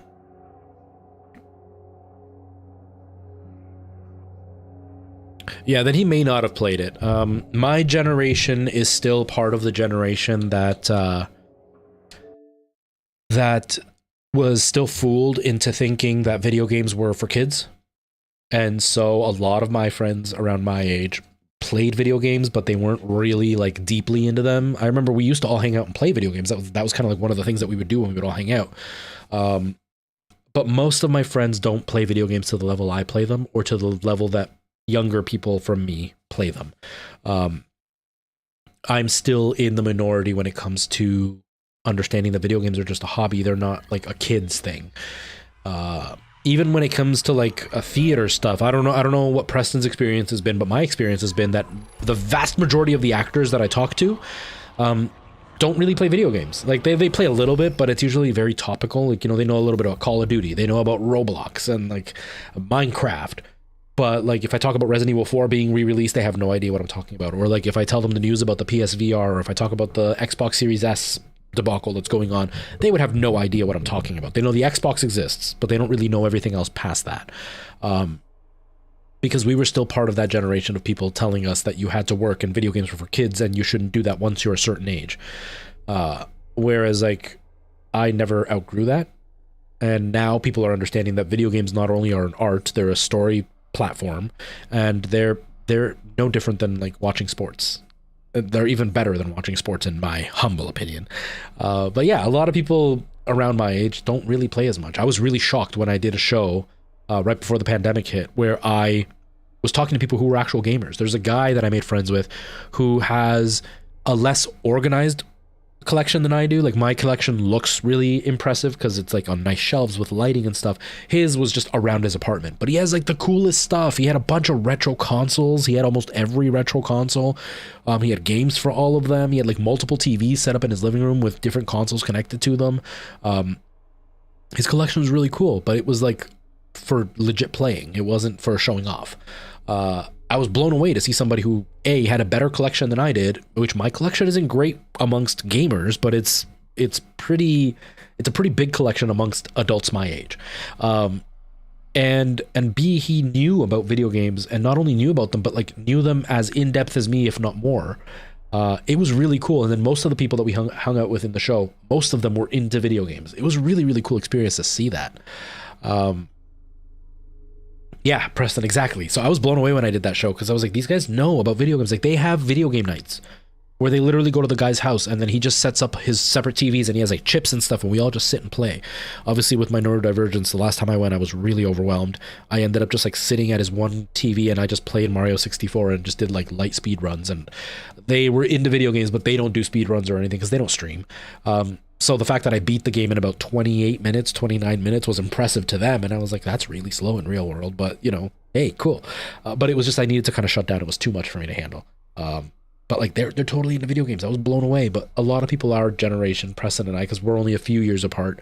Yeah, they do play video games, but nowhere near to the level that I play them.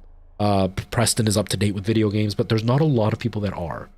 And even if they are, it's like the biggest stuff that's out there. Again, the Call of Duties and stuff. And it's like, yeah, Fortnite. But they won't know anything about like Dead Space or any of that. So it wouldn't be unheard of that your dad doesn't know about the game or doesn't play the game or whatever. Yeah, Dakota, I made a video about it and some people got really butthurt about it. For some people I get it, but for some people it's kind of pathetic how much they suck up to Microsoft thinking like that they're defending Microsoft, like Microsoft needs them or something. But yeah, basically the Series S is just not powerful. And so like it's a great little console. It's an impressive little console. But it's not up to par with next gen. Like next gen needs some beef because ray tracing isn't easy. And so these new games are coming out and the console can't keep up. And developers are struggling. And so a big thing people keep saying is, you know, well, it's going to run on a potato. Like it's going to run on the Steam Deck. So why can't it, like it's BS that it won't run on the Series S. And one guy in particular brought that up and I made a couple of videos following up, basically just saying like, yeah, it can do that. But one, they're trying to sell you a next gen console. They can't give you last gen graphics and tell you it's a next gen console. Then why would you buy it? And two, who knows what rules Microsoft has put on, right? Like, the devs only say it has to have parity, meaning they have to look similar and have the same features and stuff. But they don't really tell you specifically what Microsoft has said, because I'm sure there's NDAs into what rules Microsoft has in place. But I'm sure it's stuff like, well, if one has ray tracing, the other one doesn't. If this one uses, you know, this type of lighting, this one needs that kind of lighting too. It can only have this percentage of less graphics, so like only 5% less graphics. I don't know, making up a number. And the reason they do that is because they want to make sure it looks like a next gen console. So yeah, if they take off ray tracing, they do the old school textures and they keep it at 1080p, I'm sure they could get the game to run on the Series S. But Microsoft doesn't want that, because Microsoft knows they can do that on the Xbox One X, or on the Xbox One X. So why would you buy the Series S if you can do that on the Xbox One X? You want it for the ray tracing and the up stuff. And the one guy in particular ended up just basically saying, like, I see where you're going with it, but like, I think you're skewed in what you're saying and you're wrong. But I'm not. because that's literally the point, is they're trying to sell you a next-gen console. If not, then why are they holding everybody at ransom that you have to make it perform at a certain level? I highly, highly doubt the devs are not going to release the game because they don't want to do the work. I'm positive they would love to release the game on every platform because that means more money for them. But they're not doing it for a specific reason, and that specific reason has a big M to start their names. But fanboys don't want to admit they're fanboys, and they don't want to admit that they're being completely bamboozled by a multi-billion-dollar corporation, and that they're idiots for defending them and blaming the poor devs, who the devs in themselves are very successful, but you can't blame the devs for something that Microsoft is doing. And then when I tell you all the reasons why Microsoft's doing it, just go, no, you're still wrong. It's stupid. That's all I gotta say. Hey, Tubin Monkey! I didn't get the sound effect. Oh, my sound effect is off. Tubin Monkey with the raid. Hello, everybody. I'm so lucky I looked over. Hello, everybody. Welcome. I hope you're all doing really well. I didn't get the sound effect. Tubin Monkey, Kira, Pow, Tai To. Potato? Is that what it is? Potato. Kira Potato. I got it. I figured it out. Kimmy Dory-chan, I'm sorry, I'm really bad with names. Tubin Monkey, how's it going? Steffi, hello, and I hope you're all doing well. Yes, I'm really bad with names, I apologize. That I should probably have the sound on. It's not that I don't have it on, it's that it's playing out of my Oculus, and my Oculus isn't plugged in, so it's not playing in my headphones, so I didn't hear it. I apologize. But hello, everybody. I hope you're all doing well. My evening is really good, man. I just finished playing where is it? System? Okay, I hope that works now. Is that working now? I don't know. I can't even test it. I don't have a ding. I don't have that thing going. I don't even know where to, nope, that's not going to play sound. I know Twitch will play sound. Will that play? No, that's not going to play sound either. It's still coming out of that one thing. Oh, well, whatever. I hope it worked. Anyways, I just finished the Resident Evil 4 demo. I am really, really excited. They've done a really good job with it. Have you checked it out yet? I really appreciate you coming on that raid. Sarah, hello. Thank you so much for coming in on that raid as well. It's great. Graphically, they've done a really, really impressive job. They've kept the feel of the game, and it's just the intro part where, like, I don't know if you played the original, I'm sure you did, where, like, the first chainsaw guy shows up and the bell rings and they all walk away eventually. That's up to where it stops. They've done a really good job at making it much darker. It's still very action oriented, but it's much darker and heavier in the feel. Graphically, it's still just as beautiful as the other Resident Evils. They've kept the tacky action hero Leon intact, so that's nice. With the one-liners and the zingers. And they've brought back some of the original lines that the zombies would say, but then they've also twisted them in the way they say them, so there's a lot more zombie to it. I felt like the original Resident Evil, they were more robotic. Here they feel much more like zombies, and they're way, way more uncomfortable to look at. It's really cool. It's really, really cool. You've never played Resident Evil 4. Okay, it's fun. I've played the original on the GameCube. It was a little bit too much action for my liking. I wish it was much darker, like Resident Evil 1, 2, and 3, the original old school ones. It went much more action based, but it still kept some of that heavy feeling. By the end of it, it was just a full-blown action movie. I just replayed it in VR, and it was great. This one is definitely doing what they did with the remake of Resident Evil 2 and 3, where they've added a lot more movie quality to it and a lot more storytelling elements. Whereas, like, the first ones were very much like your B-rated, tacky classic horror movies. These ones are more like modern day horror movies where it's about freaking people out. So Resident Evil 4 seems to be going right down that path, and I'm very excited. Graphically, it's really pretty. I'm really excited. I really want to check it out in VR because I just feel like it's going to be so much better in VR. And we finished that, and now I'm going to play a little bit of Dead Space before the end of the night. And yeah, anybody who is coming on that raid, I should probably introduce myself. Sorry, I'm not used to the raids right now. I stopped streaming for a while, so I'm kind of out of the groove of how things are done. I'm also multi-streaming, so I'm on Twitch, YouTube, and TikTok. got a lot of people kind of chatting all over the place, and I didn't have my alerts on, so I totally missed it, so I apologize. But I stream a variety of stuff. Right now I stream 3 times a week. I stream Thursdays at this time, and it's usually horror-based stuff. I also stream on Tuesdays and Fridays, which is a much, depending on where you are in the world, it might be a very late stream if you're in Europe, a very early stream if you're like in the western side of the world. And I'm playing Elden Ring right now, just something a bit more not casual, but less scary oriented. I do not scream anywhere near as much as Tube and Monkey does, but it does come out once in a while when I get freaked out. And yeah, like I said, I do a variety of stuff. I talk a lot. My stream is very much about talking. I never shut up. So yeah, if you're interested in that, absolutely hang out. If not, I appreciate you just coming by on the raid. It's always exciting to be raided, so I appreciate that. Man, Elden Ring is great. Yeah, dude. It is working. Ghost Rider, thank you so much for that follow. I really appreciate that. Yeah, the VR version of Resident Evil 4 was great. I really liked it. I didn't think I was gonna fully like it. I like Resident Evil 4, but I played it on stream right before I stopped streaming, and I liked it, but it was just a bit too much action, and I was looking for horror. And I like being scared when I play games, and it just doesn't scare me. It's very, very topical the way that they try to make it scary. Then I played it in VR, and it wasn't necessarily scary, but it was tense. But then you feel like a total action star because the gun works really well, and you can get like a laser pointer if you want to use that. I think you can even get like a proper like a reticle or whatever, not just a dot.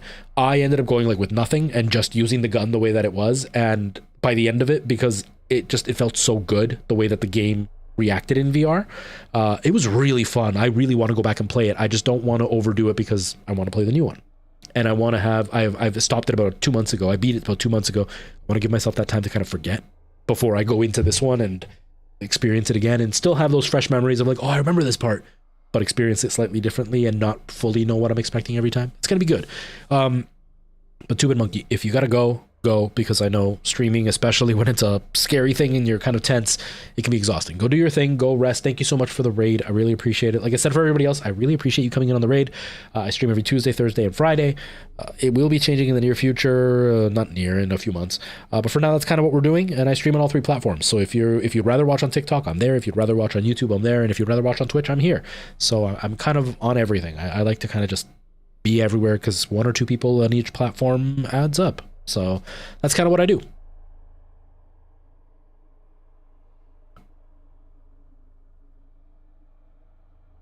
Yeah, Dakota, I like games with stories. I try not to play them on stream because I want to pay attention. But yeah, I like games with stories. That's definitely my big thing.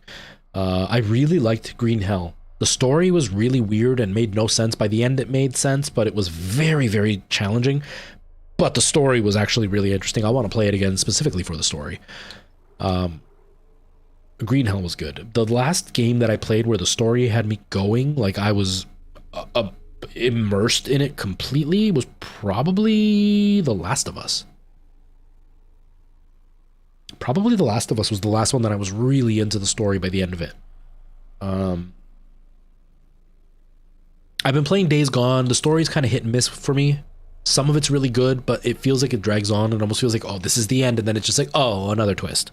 But I love zombies, so I'm loving it. I'm really wanting to play Horizon. I haven't beaten any of them.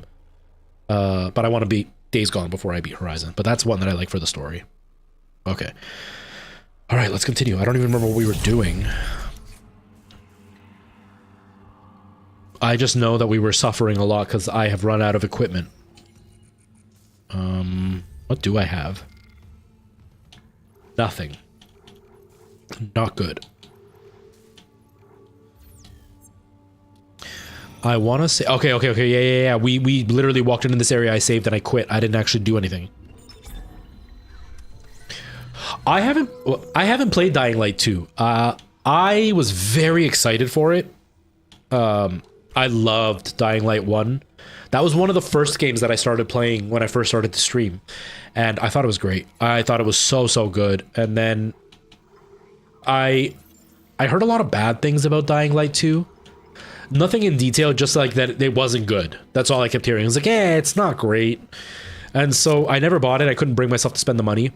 but it's really been itching me because I loved 1. So I want to play 2 because I thought 1 was everything that Dead Island should have been. Dying Light was. And so I want to play Dying Light 2.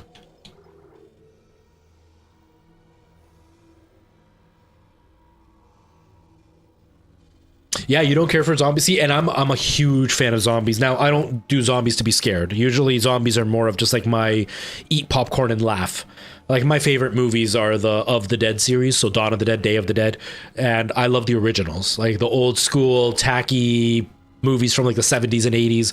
You can't see it on this camera. Can you see it on this one? Can't. It's like right next to a curtain, but I have like a Day of the Dead? No, Dawn of the Dead. I have a Dawn of the Dead shirt, and Dawn of the Dead is my favorite one.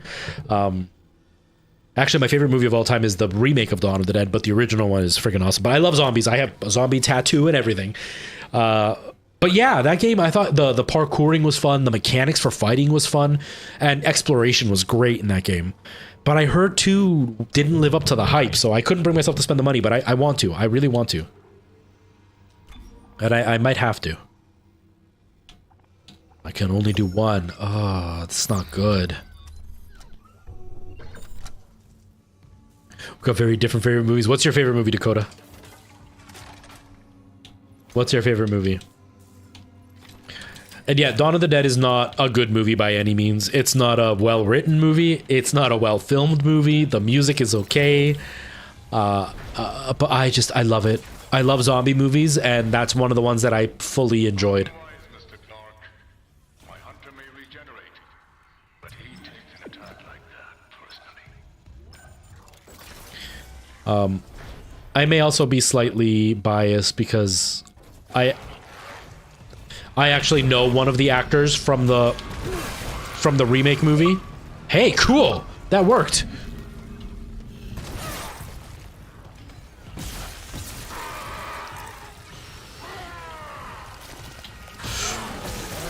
Oh god, the big guy's here! I don't know what I'm doing! Where am I going? Oh, there's no power. I need to get the battery thing.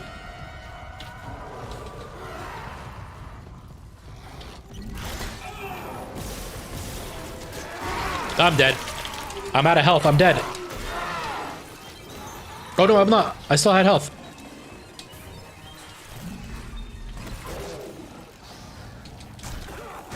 Oh.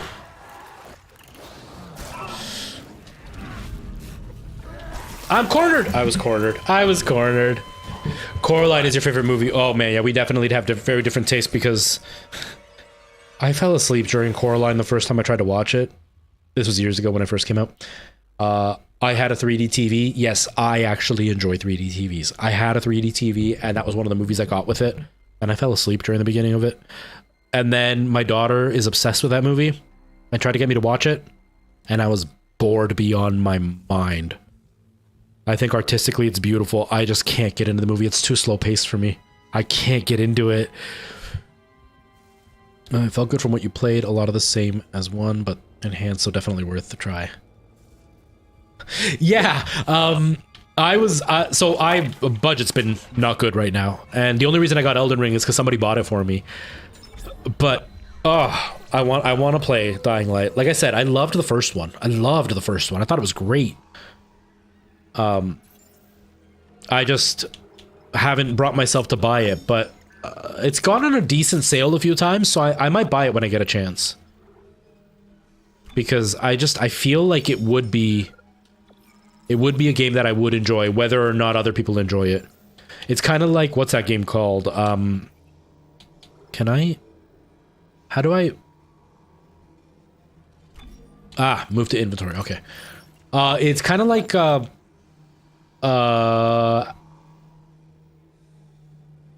Last of Us 2. I bought that and I played it on stream. Not a lot. I played it a little bit on stream. And a lot of people told me how terrible the game was and how I would hate the game. And I ended up really liking it. I didn't finish it. Mostly because everybody that came into the stream kept telling me that I was going to hate it eventually. And it almost made me not want to play the game. But I ended up really liking that game. I feel like Dying Light would be the same thing for me.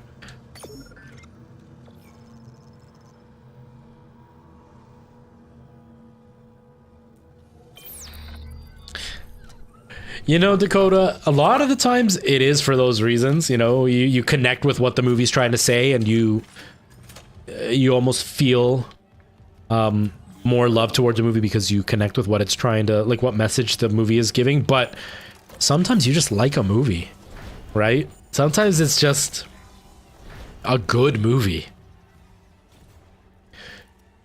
No worries, Tubin Monkey. Thank you for the raid. I appreciate it, dude. I really do. Have yourself a good night. Thank you for popping in. Get yourself some rest. I will see you another day. Where's the battery? Where's the battery? Where's the battery?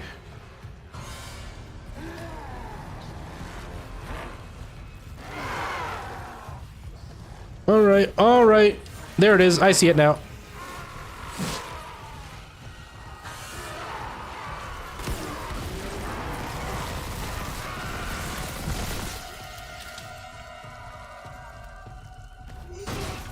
Okay, we got some results. It was worth it. Yeah, art style, absolutely. Well, it's like me with like shows like DuckTales, Gummy Bears, Goof Troop. Those are 100% kids shows. It's not even like a kids show with adult stuff in it. It's a kids show. There is nothing adult about those shows. Still some of my favorite shows of all time. I love those shows. And there's nothing wrong with being a kid. Don't grow up, man. I think our world is way too entertained with trying to make sure we all grow up. That's not what we wanted. That's not what we wanted.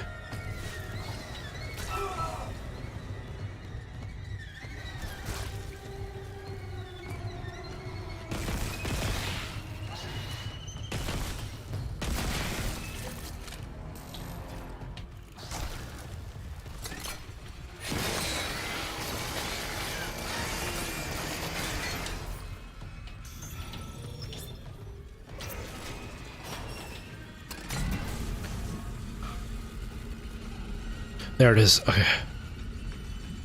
Your dad loves DuckTales. Yeah, DuckTales is great. It's one of my favorite shows ever. But yeah, we live in a society that is way too busy trying to grow us up. And for what? Life is already too serious and too boring. Let us enjoy childish things. Surgical log. Dr. Jarvis Mercer. It's a shame. When I began my research, Terrence Kyne's insights into the marker were invaluable. Now he's going to give us a little research like this one. You butcher! I saw your hunter! I know who it used to be! That cellular regeneration? Good God, don't you see what you've done? I agree with Amelia. If this is unitology, I want no part of it. My diagnosis. Poor Terrence is suffering from the same dementia reported on the Aegis 7 colony. Amelia, for example. The only Amelia is ever mentioned was his wife. Oh, my chat's not working. Alan Rivas, I don't know if you sent that a really, really long time ago or not. I apologize if you did, but hello. Is it because... Maybe it's because I'm not on Tickfinity. Every time I click away from Tickfinity, my chat stops working. That's why my chat doesn't go up. I'm sorry, I apologize. Yeah, too many people are worried about growing up. And then they're ashamed to admit that they like something that other people have decided is for kids. Patient Harris. Why are... Patient Harris. That's why you're writing this down? The church will thank me later. I hear it too. Mr. Harris, others find the marker signal a burden, but for me it's inspiring. New surgical techniques, new technical designs. A pity. Uh-oh. No, I hear something. I hear something. Never mind, I'm not gonna read it. Whoa! Okay. Yeah, I like Pixar stuff too, for sure. I like animated stuff. I like musicals. I'm really big into musicals, but I was a musical actor, right? So I enjoy musicals, and I'm not afraid of that for sure. Where the bodies of the dead will rise, unite, undie, make whole by markers, so we're taught. But all this raw material, all my work, all the marker remains inert.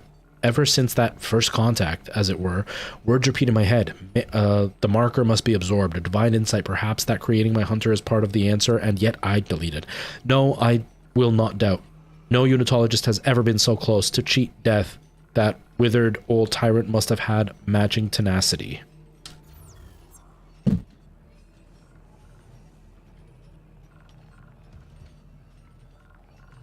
It's the only musical movie you've ever watched. There's a lot of them out there. There. Ooh, I didn't see that. And there. Whoa. Oh God! Hold on, I can help you. Not me. Save hydroponics. We're all dying. Air's poison, but there's still time. Her enzyme will work if... She just needs liquid nitrogen. Save us! Jeez. So I watched the movie as a kid. I don't remember the movie anymore. Oh my god. Air quality is dropping shipwide. Something's poisoning the oxygen in hydroponics. If we lose our air supply... He said we could fix it. He came looking for liquid nitrogen. And there has to be some in the cryogenics lab. Okay. Not like we have a better option. I'll clear you a path to cryo. Door protocols rebooted. I watched the movie as a kid. I don't remember the movie. I've seen the live musical, and it's great. It's a great movie. It's a great story. There are a lot of movies out there that are musicals that people don't realize are musicals.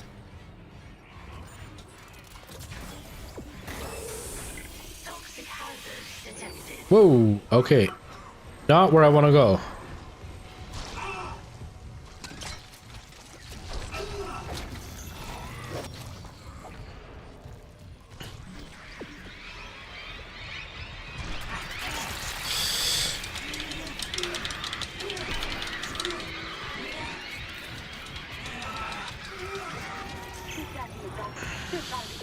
Here!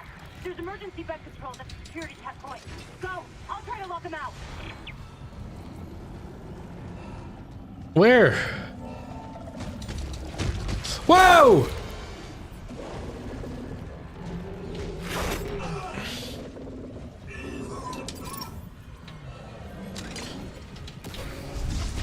Uh-oh. Uh-oh. Where do I go, dude?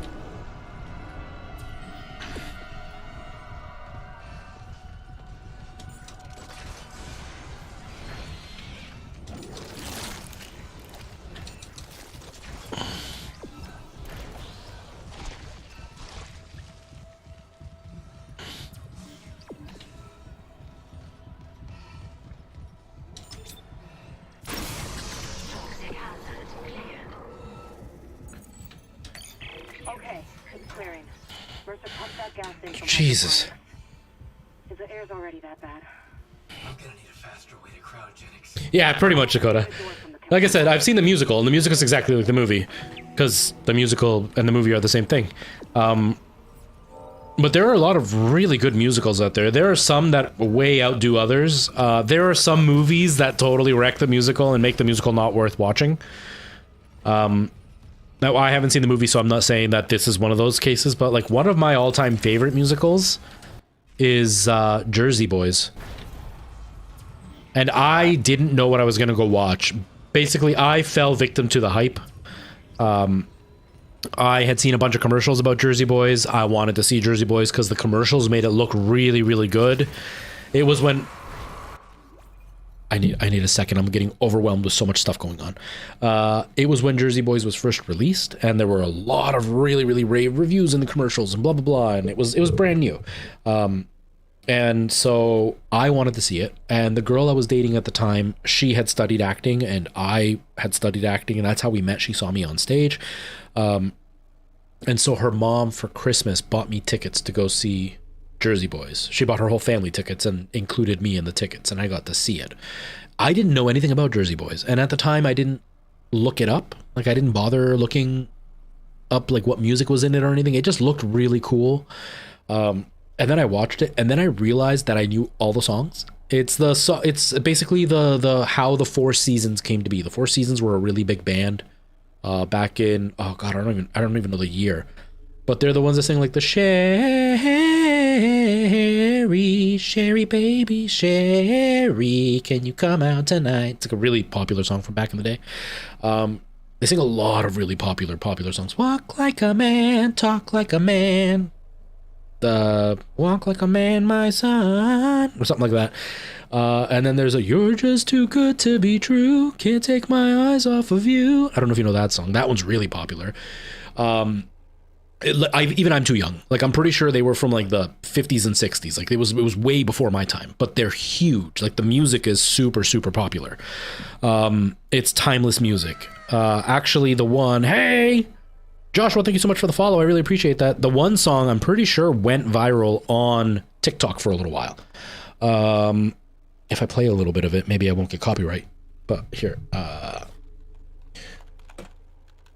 course it's not typing. Click. There we go. So this song went really, really famous. Like it went semi-viral on TikTok. There was a lot of videos that were showing it. If I play the chorus, maybe it'll be recognizable.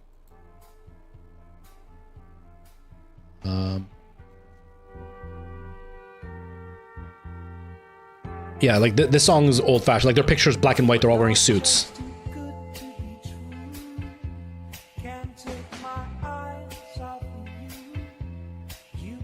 I actually use this to audition once in a while, depending on the song, on the show that I'm doing.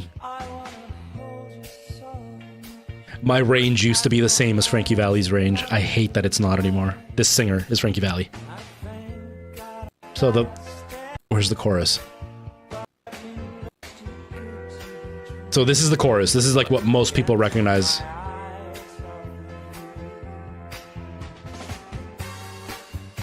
If you've ever watched the movie Gremlins, this song plays in that. It's when the lady gremlin comes up. Oh, oh. If I remember correctly, that's when it happens.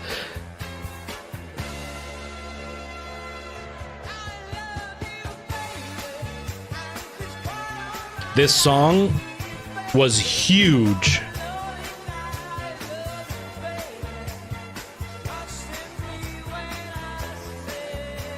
So anyway, I wanted to see the show and I didn't know what music was in it, and it was these guys.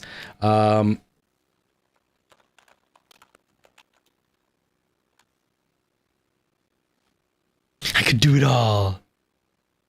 Your dad told you you looked like one as a baby. I used to be able to sing at that range, not anymore. But like, listen to how high pitched this song is. And I used to be able to sing this. I can't anymore. I can't even come close anymore. Listen to how high pitched this guy sang.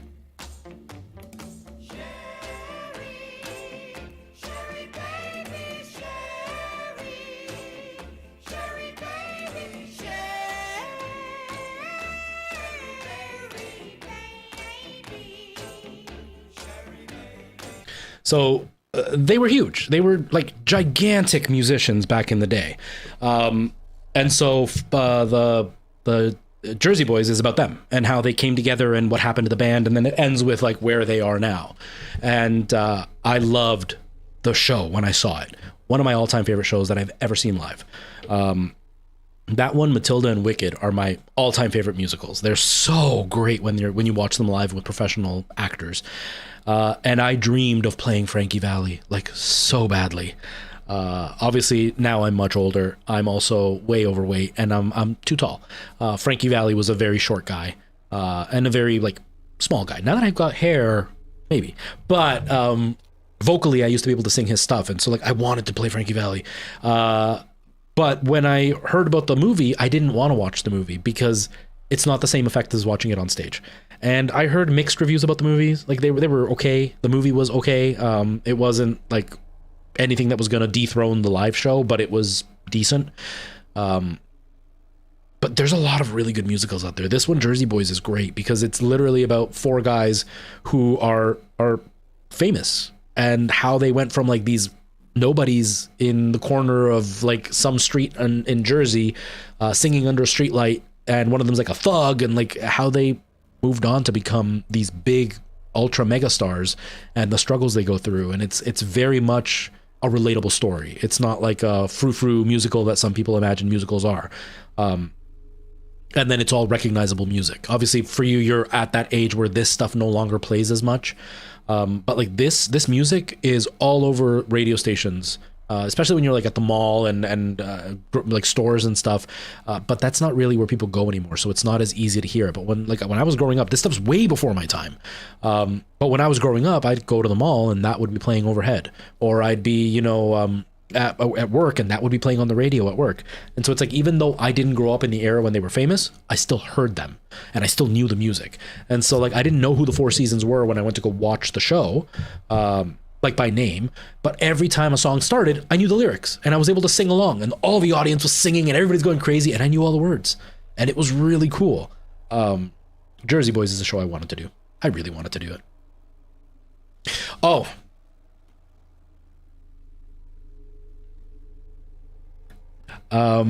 yeah, I was playing it.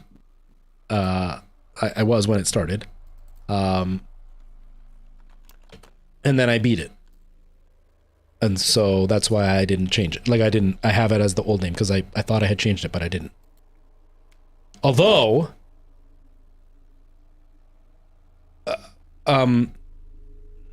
this may not be how you intended it, but you've come off kind of like a prick. So I'm going to be a prick back. If you look at my title, it's always said Dead Space. The game choice said Resident Evil, but the title says Dead Space, which in turn means I forgot to change it in the first place anyway. But that being said, if you weren't being a dick, I apologize. If you were being a dick, don't be a dick. That's all I gotta say. But yes, thank you for making me aware that I had the wrong game selected, despite the right title on screen. Okay, where the hell am I going? Credits are not gonna help me right now. Oh god, you're all here. Oh god, you're all here. I'm screwed. I'm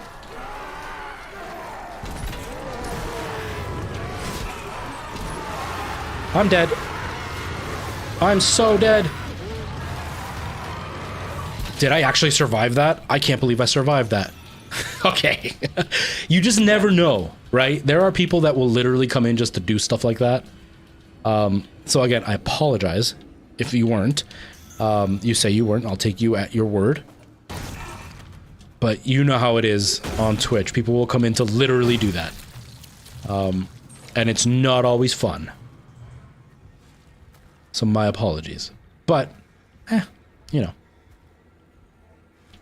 Yeah, I got raided, Preston. I don't know if you were there when it happened. Which basically another creator who has a very, very large following came by to with his viewers as he finished, and he brought them all over here.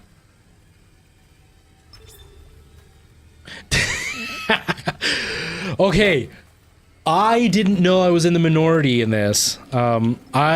This goes back to me being out of the era, so I couldn't appreciate it. I didn't realize everybody hated the Mark Wahlberg Planet of the Apes. I liked it, and everybody hated it, and I didn't know that until I was like a grown-ass adult. I thought Planet of the Apes was pretty decent, although, in my defense that I am a loser, but not that much of a loser, I had a really big crush on Estella Warren back in the day. And so, like, she was in it, and I think she may have distracted me from how bad the movie was, because, like, Estella Warren it was, like, my all-time crush at the time. So that's my excuse, and I'm sticking to it.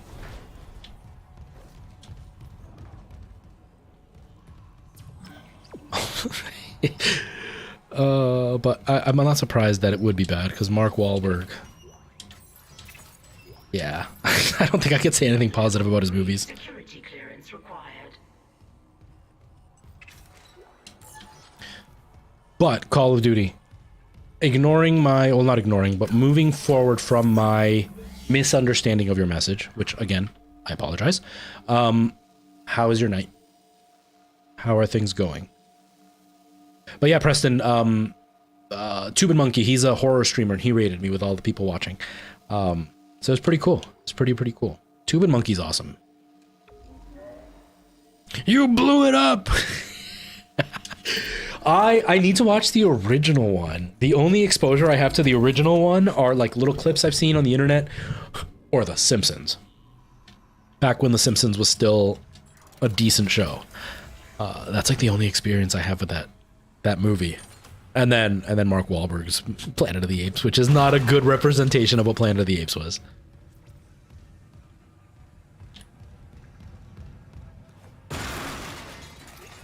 I'm glad you're doing good. Oh yeah, he's a trash person in general. Absolutely, he's a trash person in general.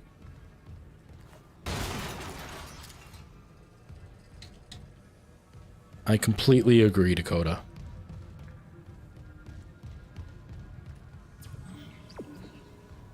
He was... Oh man, Futurama is one of the shows that like pisses me off the most. Because... You jerk. Give me a second. Let me finish that thought. And Dr. Brennan have delayed me enough. If you've heard Nicole, I have never shown you anything but courtesy to Dr. Brennan. Can you say the same? I can say I'm not a fucking murderer. Speaking of courtesy... Oh. Ishimura's engines.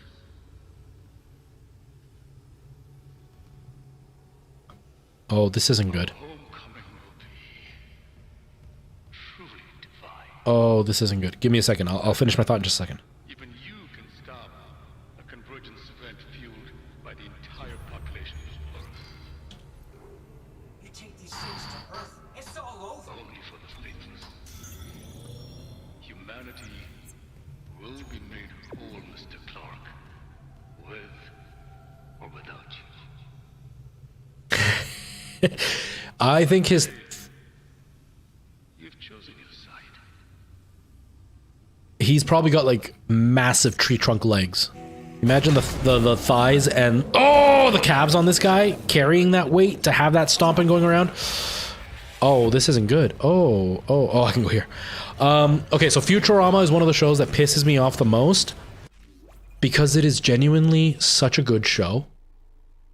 In the writing, in the art style, in the storytelling, in the way that it still connects a lot of the past stuff to later episodes, and it all like just works. In the character development for each character and how lovable they are despite how flawed they are. And it's failed so many damn times. And I hate that it's failed so many damn times because I love that show. I've watched every Futurama episode. And I hate watching the final episode because it feels like a conclusion. But a conclusion that leaves you with I want more. And I hate that. So I watch all of them and I stop before the finale because I don't want to feel that, and then I go back and watch them all again. I haven't watched them in a little bit, but there was a time there where I literally watched Futurama all day long every day.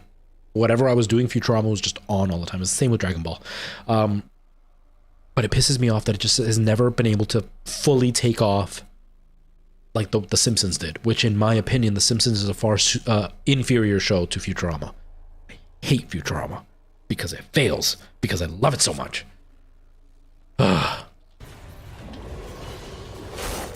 Futurama is such a good show. Oh God!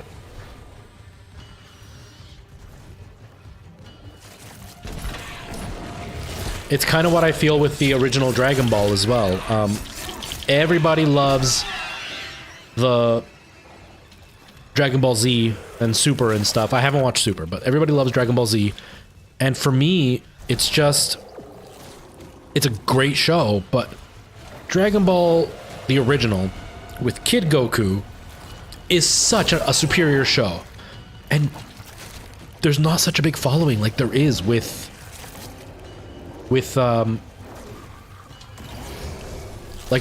Dragon Ball Z and stuff. And it's like, do you guys not see how awesome Kid Goku was When he beat up all those people and he was just a child? Can I, like, close this? Is that what I'm supposed to do? I'm supposed to freeze you, aren't I? Come in here. Come in here, dude. How do I freeze you, though? How do I close this thing? Damn it. It's in here, isn't it? The closing thing is in here, isn't it? It is. It's right there. Okay, okay, okay, okay. I got it. I got it.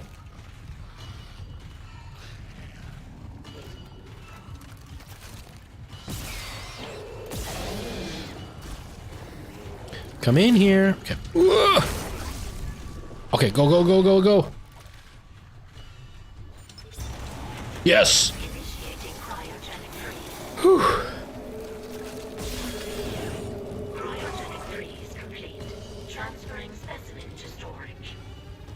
Oh, thank goodness. Okay. You blew it up. Isaac, you okay? I stopped that hunter. But Mercer's gone. He wants to take these things to Earth, Kendra. You have to seal the captain's nest and warn Hammond. Okay, I can seal the nest, but I haven't been able to reach Hammond since he went to the crew deck. Isaac, our air quality is falling fast. If you've got liquid nitrogen, we gotta fix hydroponics. On it. Keep trying to reach Hammond. Mercer, I don't think he's done yet. So my whole life, I thought hydroponics was specifically for growing that little green leaf. Let's call it a tissue sample. I didn't know it was actually just about growing plants. Who knows what mad science went into that thing? Maybe I could find out. Figure out what Mercer's up to. If I'm fast, there has to be a DNA scanner close by. Isaac, the hydroponics tram station is sealed off. You'll need another way there. Okay. Take the tram back towards the hangar, then head to the repair station. Remember where you took that broken tram car off the tracks? There's an access door in there that'll take you to hydroponics. Oh, my butt's starting to hurt. I need a better chair for long-term streams.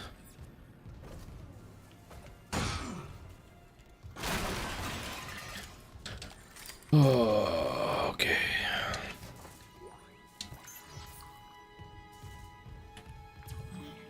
I think that regenerating monster is the worst one to fight in this game because you just feel like you're never going to get away. I feel like I'm off camera. Am I? Which way? This way. This way. Okay, that's better. Yeah, I always feel like I'm never going to get away. It's exhausting because you're so tense for so long. Glad it's over. I like to feel like I can win.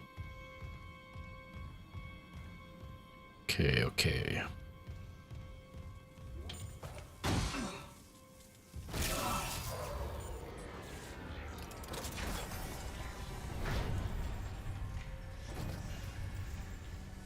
Oh, it's a train station, okay.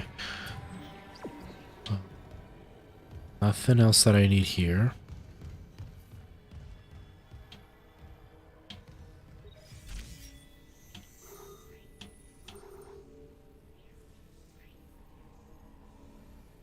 Okay. Flight deck tram control. Shadow of the Colossus is phenomenal. I love that game. I wish I still had it.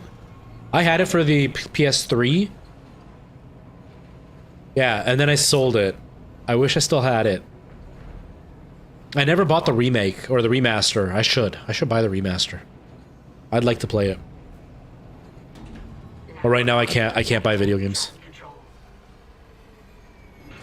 I have to save my money.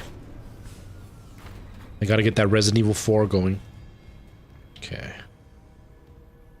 So let's get freaked out.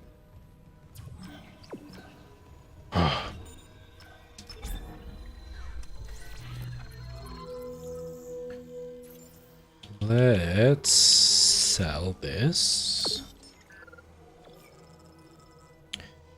Got some health. We gotta keep the health because I don't want to not have health.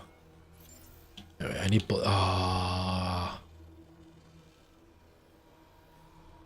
I don't feel like the suit armor is worth it. I'm running out of bullets, so maybe not worth it.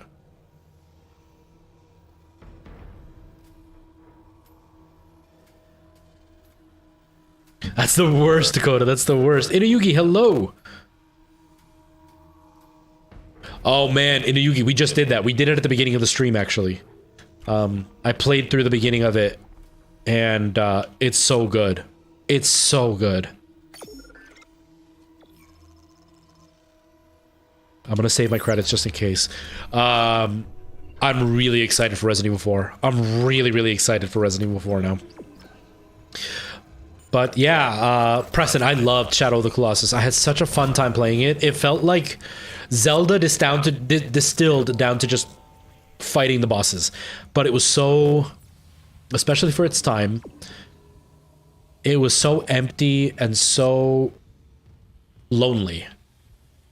And you literally felt like you were alone against the world. It was such a cool feeling, and then you felt like the giant was coming after you. I loved that game. I really loved that game.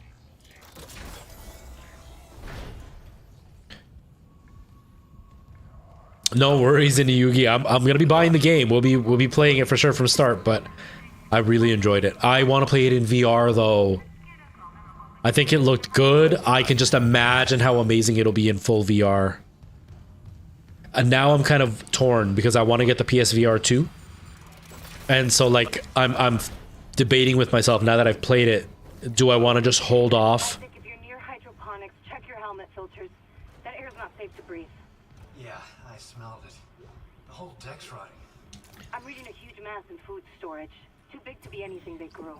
It looks like the source of the poison gas. That patient in medical, he said something about creating an enzyme, right? Maybe the scientists left the work. Give me a second.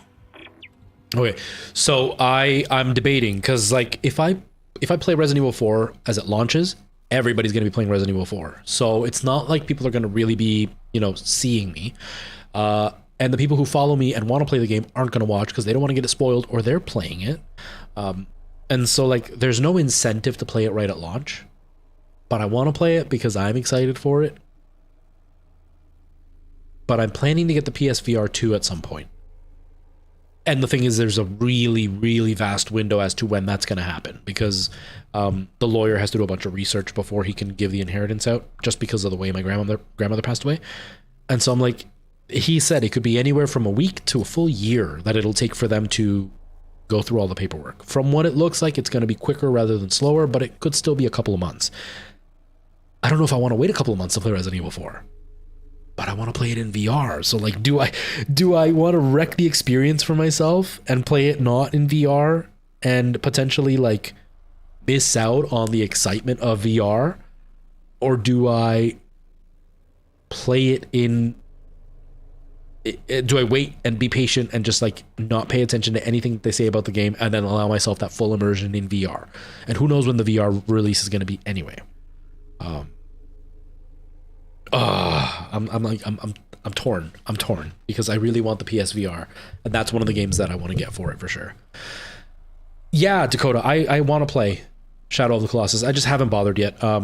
You were saying that it comes on super sale, or it goes on sale super often. Yeah, I'll have to keep an eye out for it. Right now, I can't buy anything. I don't have enough money, and I have way too much stuff I want to buy. Dr. Elizabeth Cross. Now that sprinklers are fixed, we're working close to maximum capacity. All flora is thriving. I think I will get it. Created a surplus. And I had the surplus packed up so we could send it to the colony. The Captain Matthias is strictly enforcing his no-fly order. It's ridiculous. I'm lodging a complaint.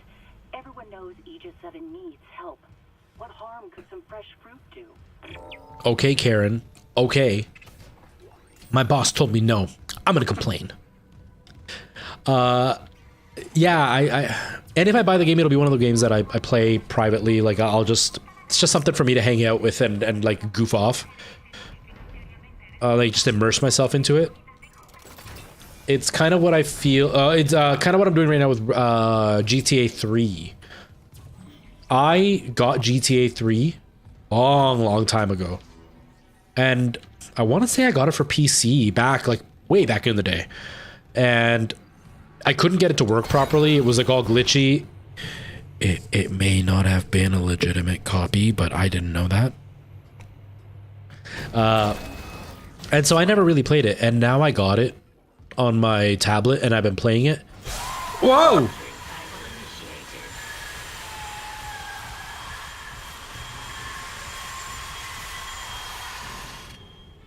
Jesus. But now I'm playing it, and I don't understand what the hype was, because like there's almost no storyline. I got the whole bundle, so I've got like the Vice City stories, or stories from Liberty City series, whatever, that one. It came with Bully, Chinatown Wars, and San Andreas. It came with all of those. I know that the other ones have more of a storyline than the first one did. But I want to play through the first one so I can just kind of feel, like, get the full experience, basically. But I definitely want to play... Whoa! Oh. I want to play Shadow of the Colossus for sure. To all survivors, turn back. It's all gone. Everything we grew. My team. All dead. This is stressful. This is stressful. I don't know what's going on. It's stressful. Please, leave. Get somewhere safe. If I can find a way to kill it somehow. Jacob, if you're hearing this, you know I have to try.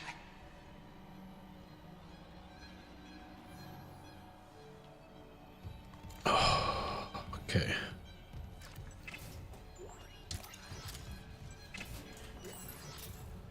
It's it's kind of the same debate that I'm having now with like this game, Elden Ring, and all that. I don't enjoy. Liquid nitrogen supply depleted. Okay.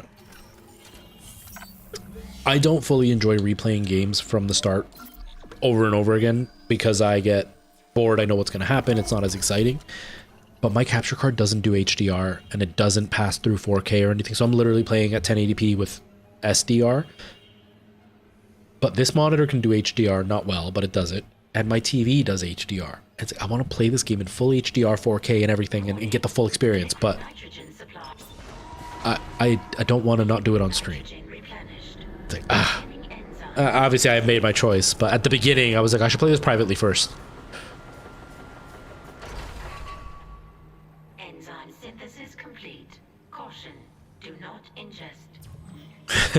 You think? Liquid nitrogen? You shouldn't ingest it? Where am I? What's it pointing to? Back there. Oh. Please retrieve enzyme from workstation. Oh, right here. Any luck? Yeah, I finished the enzyme. It's been modified to digest something big. They must have been trying to kill whatever's in food storage. Let's hope it works. See, for me, it's always graphics for me, but a big part of it is I don't play competitive games. So if I'm playing something at 30 frames a second, that little bit of frame rate drop does not affect my gameplay because I'm playing something like this where, you know, Twitch reflexes don't matter. You need some quick reflexes, but not Twitch reflexes. So like 30 frames a second isn't a huge detriment for me. If I was playing something like Call of Duty or Fortnite where it really matters, every frame is going to be the difference between you reacting in time and not, then yeah, it makes sense. But for me, it doesn't matter. And if I'm playing a game, as long as I'm getting 60 frames a second, I want to experience the game looking as good as it possibly can. Because again, since I'm not actually getting a benefit besides it being smoother for the 120 frames or 144, this monitor is 144, it doesn't benefit me. I might as well just get the graphics out of it. So like almost everything that I play, I will play at max graphics and will take down to 30 frames. As long as it's like even past 45 frames, I'm happy. But yeah, I don't really care about frame rate. I'm much more about graphics because you can get a game like, what's it called? CSGO, that game, which is like PlayStation 1 graphics almost, and PlayStation 2 graphics maybe, and people are like, oh, I want 200 frames a second, and it's like, that's cool, but it looks like a potato. It's been like 20 plus years and you're still playing a game that looks exactly the same. I don't find that fun. I want a game that doesn't look like it's 20 years old just to get the better frame rate. I want a game to actually look pretty. I want to see the ray tracing. I want to see the reflections and the shadows, and I want to see the really high resolution textures. Do you know what I mean? Yeah, and like that is a little bit different. That is a little bit different because it's an older console, and they're trying to, like, when you're going down to 30 frames, they're pushing like the 4K level, but the hardware wasn't really capable of 4K, so it struggled. So the 30 frames wasn't a solid 30 frames. And even if it's producing 30 frames, the frame pacing really matters. And so, like, if the pacing is off, then you're going to get jitters and you're going to get weird stuttering. And if it's trying to, like, I don't know what it's called with regular gaming, but I know in VR it's, I don't even remember what that's called anymore. Something casting, where it repeats a frame to try to make up the gap when the frame rate drops. And that can cause micro stuttering, and it makes it jittery, and it makes it not a smooth 30 frames. But if it's a 30 frames that's solid, it doesn't really bother me. Like, I've been playing, like I said, I've been playing Days Gone. Max resolution, like at 4K, max settings with everything turned up to the top. And when I turn on my frame rate counter, it's sitting at like 53 frames, 50 frames. It bounces around there with everything turned up at 4K. The elitist gamer will be like, oh my God, I can't play anything under 60, but you need 120. And for me, it's like, it's a slower paced game. It's more cinematic. If I'm sitting at like 50-ish frames, it's smooth enough that it's not going to destroy the gameplay for me. Now, if I was playing something like Call of Duty, yeah, it's going to hurt. If I was playing VR, anything lower than 80 frames a second, you start getting nauseous. And it starts to hurt your head because you start to notice it. But it's very reflective of the experience. But if it's not reflective, I want all the graphics. I want the game to look as pretty as it possibly can, because I want to enjoy what I'm looking at. And that's why I specifically bought this on the Xbox. Because I knew that to get... Hold on. Go back. There's no way into food storage. Even if there was, the Leviathan would devour you. You're Elizabeth Cross, right? This Leviathan, is that what's poisoning the air? The air. My team has destroyed everything. I designed a special enzyme to kill it. I just needed liquid nitrogen to complete the synthesis. Was this character in the original game? Never came back. I've got some of that enzyme here. Oh my God. How? Listen, we need to inject it into the Leviathan. You can't get into food storage, but there's another way. It's risky. Riskier than I didn't notice bodies. My team has been altered. They're all connected to the Leviathan, breathing out its toxins. That connection goes both ways. Okay, so if I get to your team and inject them... The enzyme will be carried right into the Leviathan's heart. Bind the... Weezers. End their suffering. And when the Leviathan is weak enough, we vent the bastard into space. Okay. Yeah, and that's exactly it, right? It and with consoles, most of the time they're not really changing the graphical settings, they're changing the resolution more than anything. There's a couple of graphical settings that get reduced, but it's usually just the resolution that's being the big draw on the frame rate. So they lower the resolution, you get a decent gameplay. And the graphics don't suffer. But on PC, there's a lot of settings that will affect graphics.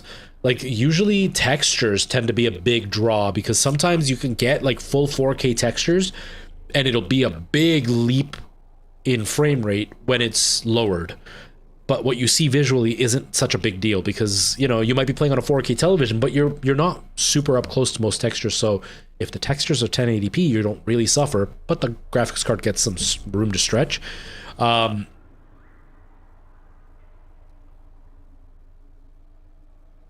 Yeah, and that's exactly it. The cinematic mode, it's trying to push 4K, but the 4K the hardware in the PS4 Pro just wasn't enough for 4K. And that's why they had to do all the checkerboarding and stuff, because the hardware couldn't do it. So the checkerboarding helped, but that still uses processing power, which then makes the game suffer. And for most PS4 Pro games, the graphic difference between 4K and 1080p wasn't huge. And so you could get 1080p and still look pretty decent, and 4K would be extra choppy, but still looked very similar. And so it's like, it almost wasn't worth it to go to 4K on those consoles. But yeah, what I was saying, that's exactly why I went for the Dead Space copy on my Xbox, because I knew that I wanted to see the ray tracing, I wanted to see the higher end graphics, but I knew that my PC would be being pushed fairly hard. I've got a 3070 in this thing, so I know it would be getting pushed fairly hard to do ray tracing and everything at the full graphics, but I also have to stream. And so I wouldn't be able to do that. Elden Ring, when I'm playing on stream, is on like high or medium settings at 1080p for the stream to run well and the game to run well. It's a concession I'm making. But when I'm playing it privately, it's at 4K, everything turned up max. And graphically, it's a very big difference between medium settings and full-blown settings. And so I would rather play at full-blown settings and see how much nicer everything looks, because in the end, it doesn't fully affect my gameplay experience. But in a console, it can really make a big difference if you're going 4K or 1080p.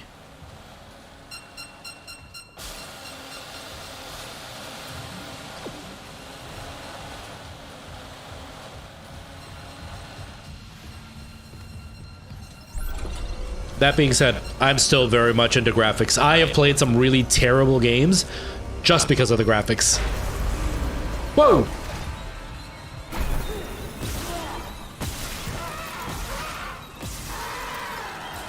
Like, I've literally endured games that at the end of it, I was like, I had a good time. And then I look at the reviews and they're like, it was terrible. And then they name a bunch of stuff and I was like, they're right. That was all terrible. But because it was really, really pretty to look at, I enjoyed it. Now, you're... I think you're too young to remember this.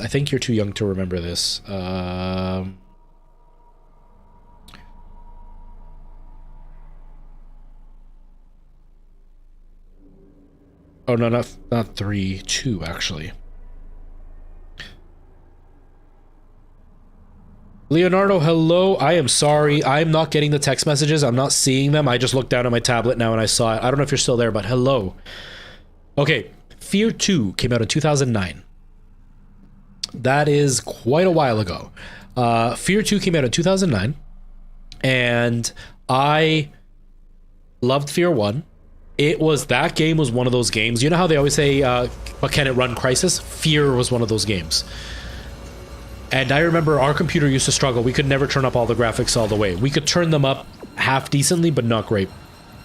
And then Fear 2 came out. When Fear 2 came out, yeah, Leonardo, Fear is awesome. Kevin Braids, long time no see. How you been? Welcome. And so when Fear 2 came out, the big tech revolution that was happening, because graphics in general were evolving at that time. But it wasn't like one thing, like now it's like ray tracing. That's one thing and you can implement it into all the games type of idea.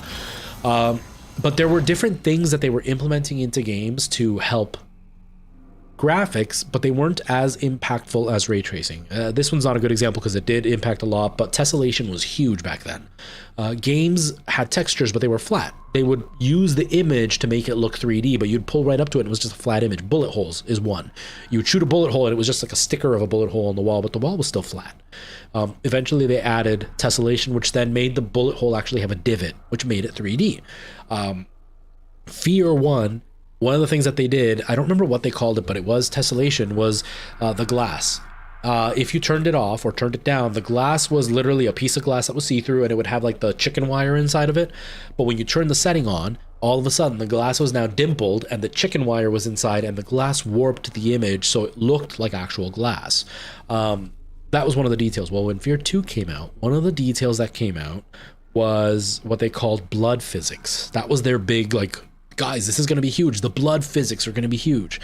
And what it meant was that liquid was going to have a physics engine built into it. Because up until then, water sprayed, but it sprayed whether you were standing in front of it or not. If it hit a wall, it would react to the wall, but it was an animation that was meant to react to that wall. But if you like put something in the way, it didn't react. It just went through it. Blood physics was going to have more of a slime effect. So when blood you know, sprayed, it wasn't just like a red poof. Instead, it was actual like blood droplets, and you would see the blood hit the wall or the floor, and it would like turn into a pool, and it would like look like liquid. That was the big thing back then.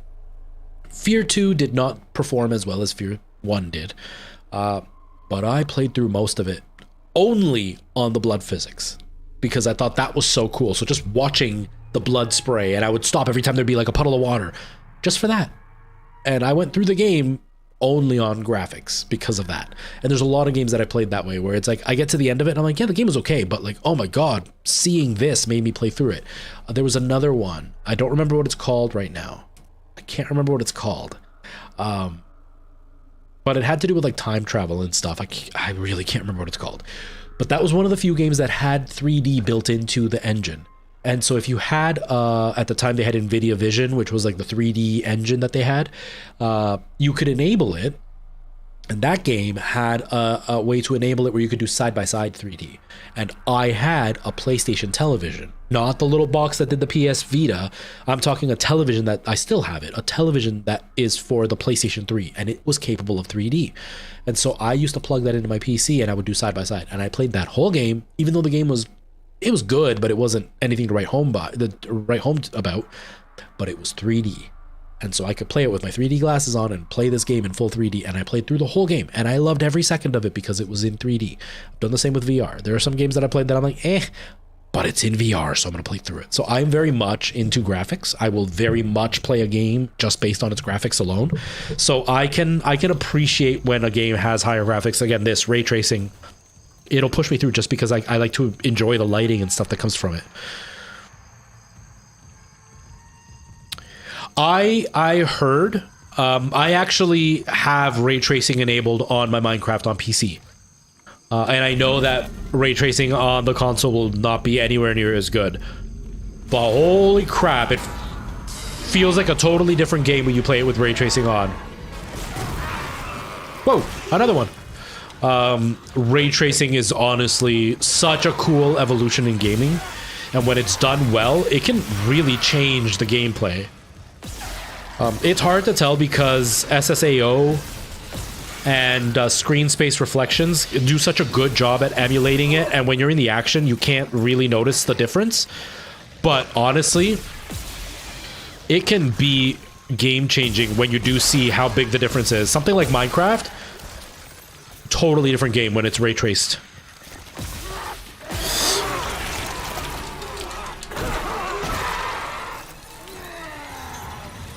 Sorry, I'm trying to talk and I'm not paying attention to my death.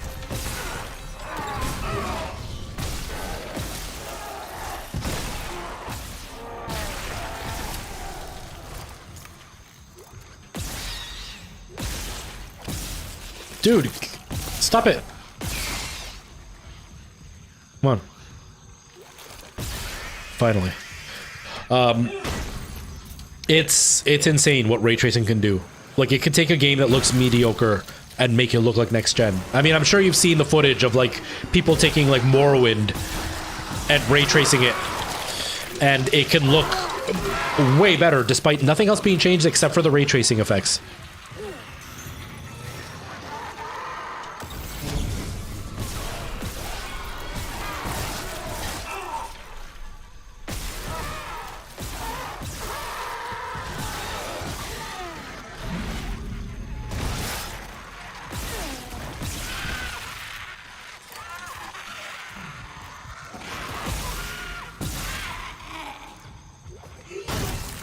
I'm good, Kevin Braids. I'm good. But yeah, when Fear came out, that game was scary. It was one of the first-person shooters that was genuinely able to be that scary while still being completely action-packed. And the slow-mo effect, come on, that slow-mo effect was amazing. For the time. Then everybody did it, and then it was like, yeah, that's not cool anymore. And now nobody does it. Video game fads, man, they come and go. They come and go. What time is it? Oh, I gotta stop soon. Make a tiny bit of progress and then I gotta get going. I gotta eat something and then go to bed. I have to stream tomorrow, so I gotta make sure I'm up for some Elden Ring. Security request retrieved. Hello, security. This is Dr. Cross in hydroponics. Something just hit the hull near food storage. We think it's a rogue asteroid. I have people injured from decompression. We need medics and crowd control right away. Oh my god. What the hell is this? Everyone out of food storage! It's alive! How can it be alive? Oh. Crap. Toxic hazard detected. That doesn't work. I've tried. Get in close and try injecting the enzyme. Okay.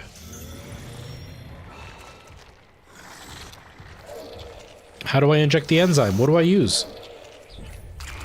Is it a weapon or...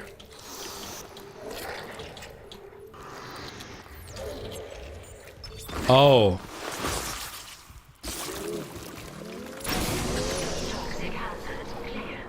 Okay, it's a very specific spot.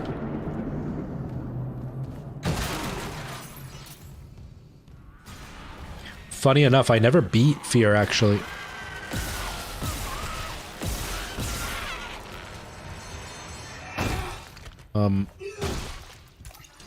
I've played the beginning of Fear so many times that I've never beaten it. I should probably beat it. Got this thing called Vorpex, and it lets you turn regular games into 3D games, into VR games. That's one of them.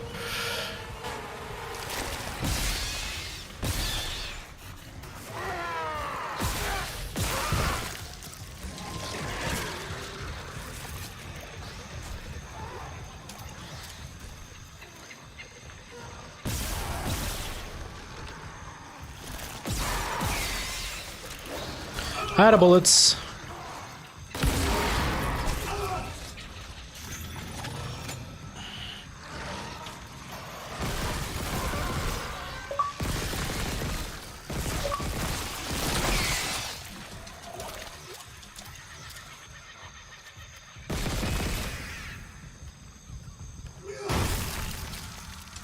Liz Cross again. I never asked your name. Isaac Clarke, systems engineer. Engineer. Have you seen Jacob Temple? I haven't, but I'm looking for someone too. Dr. Nicole Brennan. Dr. Brennan. Doesn't she help people leave unitology? Yeah, like my mother. That's how we met. I hope she's okay. The unitologists here didn't like anyone questioning them. And since the captain died, they've all snapped. Yeah, Fear 3, it tried to be scary. It didn't do as well, and a lot of people didn't like Fear 3. I liked it, but it was... I grew up at a time when video games didn't have a lot of co-op, right? And so that was one of the games that did have co-op. I was older by then, but that was one of the games that did have co-op, and so I loved every second of it because it was a game I could play with my brother. And so we played a lot of it, and that was the main thing, is it was a co-op game that we could play together. So I liked it. I still own it.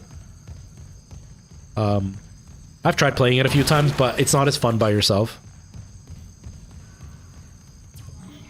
Okay, where is the nearest save point? I need to save. Come on.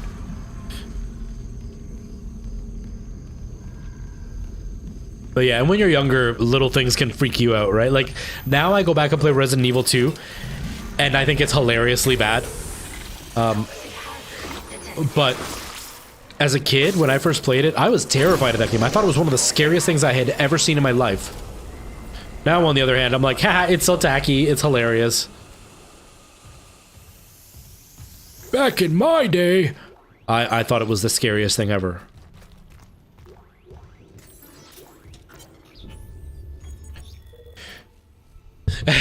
Tell that to younger me. Yeah. No, it was the same with Resident Evil. That's how I discovered Silent Hill, actually. Okay, well...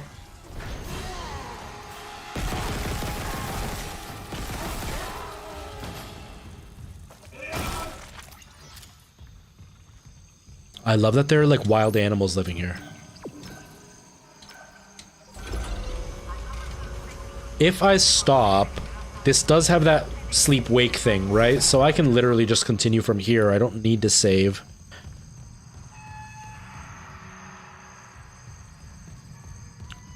I kind of don't want to walk away, but I need to sleep.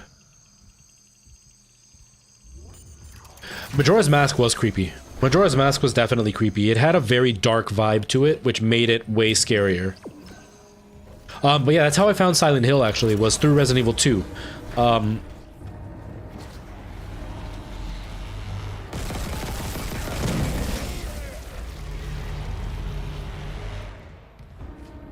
So I've mentioned it before, where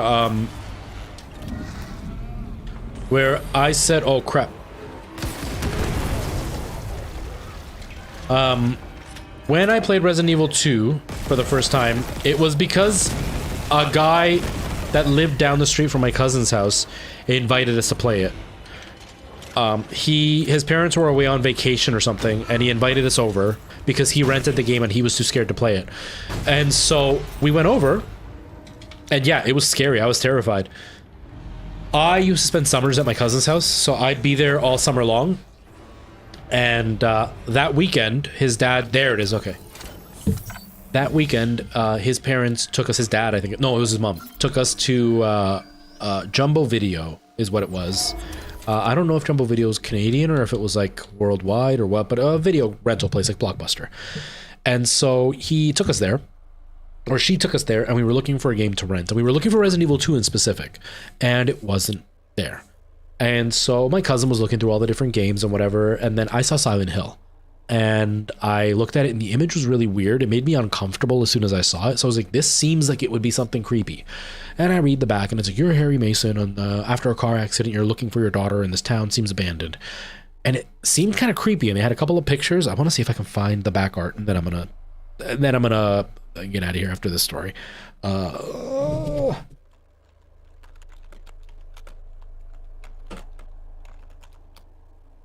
Does it have it? Okay, here it is. Was this the one that I read? No, that wasn't the back that I had on the one here. Was it this one? No, it might have been that one. I don't know. What is...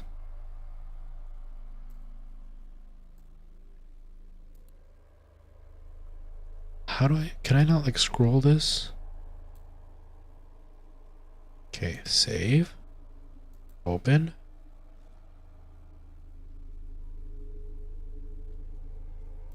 Okay, so this was the image. TikTok, you might not see it.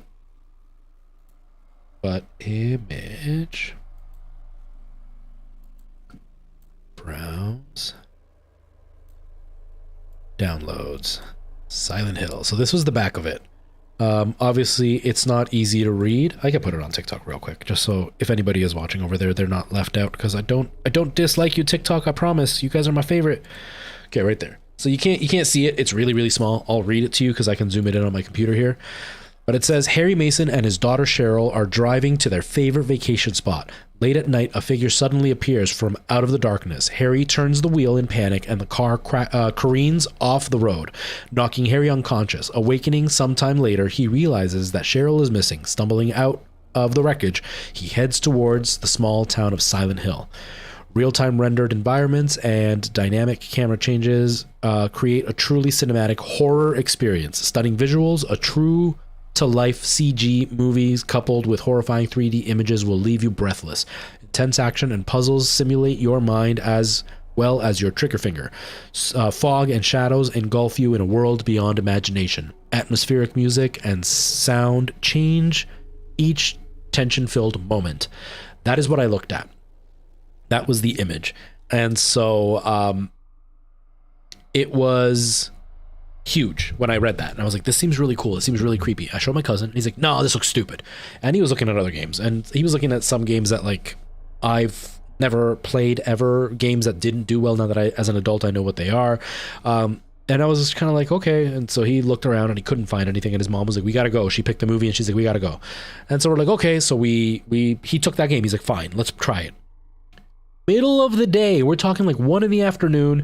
The house that he lived in, it had an open balcony for the second floor. Like you could go up to the second floor, and on the second floor was the dining room and kitchen, but the dining room stopped out in the open, and then it was just, you could look over and it was just the living room, and it was a big, big high ceiling.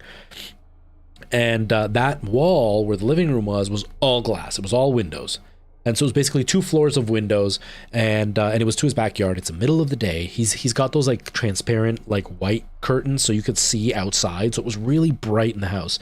And we throw in the game, and the mandolin starts, and then we start the game and we're walking through the fog, and you start hearing the monsters. We were terrified of that game. We played it for a few days, and then I went home, and then I rented the game myself, and I played through it like you wouldn't believe. And then I want to say my brother bought it. We had it for a while, then we sold it when we sold a bunch of stuff to buy the new consoles. And then I never owned it again. And it really kills me because I really want a copy of it. But now video game collecting isn't what it used to be. So getting a copy of it is almost impossible. The one copy I physically had in my hands was scratched to hell and it was unplayable. So I never kept it. I showed the guy and then at the video game store, and he refused to sell it to me because he was going to send it out to get resurfaced, and then I never saw it again, so I never got to buy it. I really, really wish that I could own a physical copy of that game. I own a physical copy of Resident Evil 2, but not Silent Hill, and I want a copy of Silent Hill so bad. I've got a copy of Silent Hill Downpour, actually, which is one of the more pricey Silent Hill games. It didn't do well, but it was one of the last ones, and it was on the PS3, so it didn't sell very well, so it's a bit harder to get.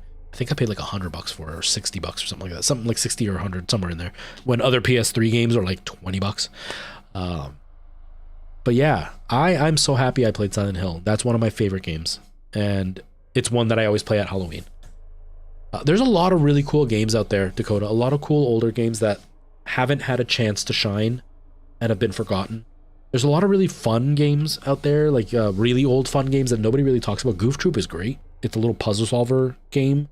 It's got a story and it's top-down view, almost like Zelda, but a bit more up.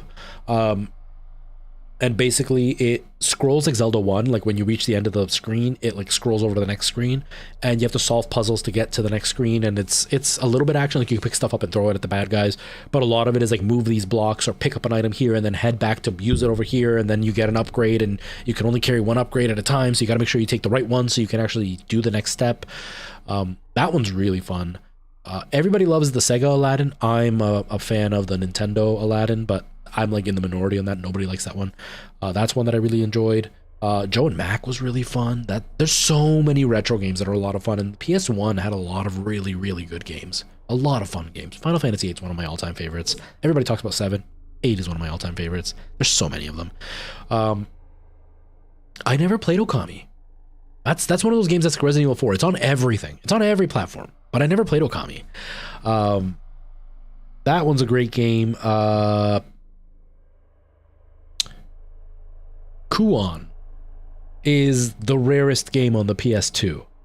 That is one of the rare, that is like, I think it's the rarest game on the PS2. It's the most collectible game on the PS2 is from what I remember reading. Because the PS2, you know, is super, super cheap to buy for, right? You can get games for like $5. It is the crown jewel in my collection. This is a great horror game. Very hard to find. Very expensive.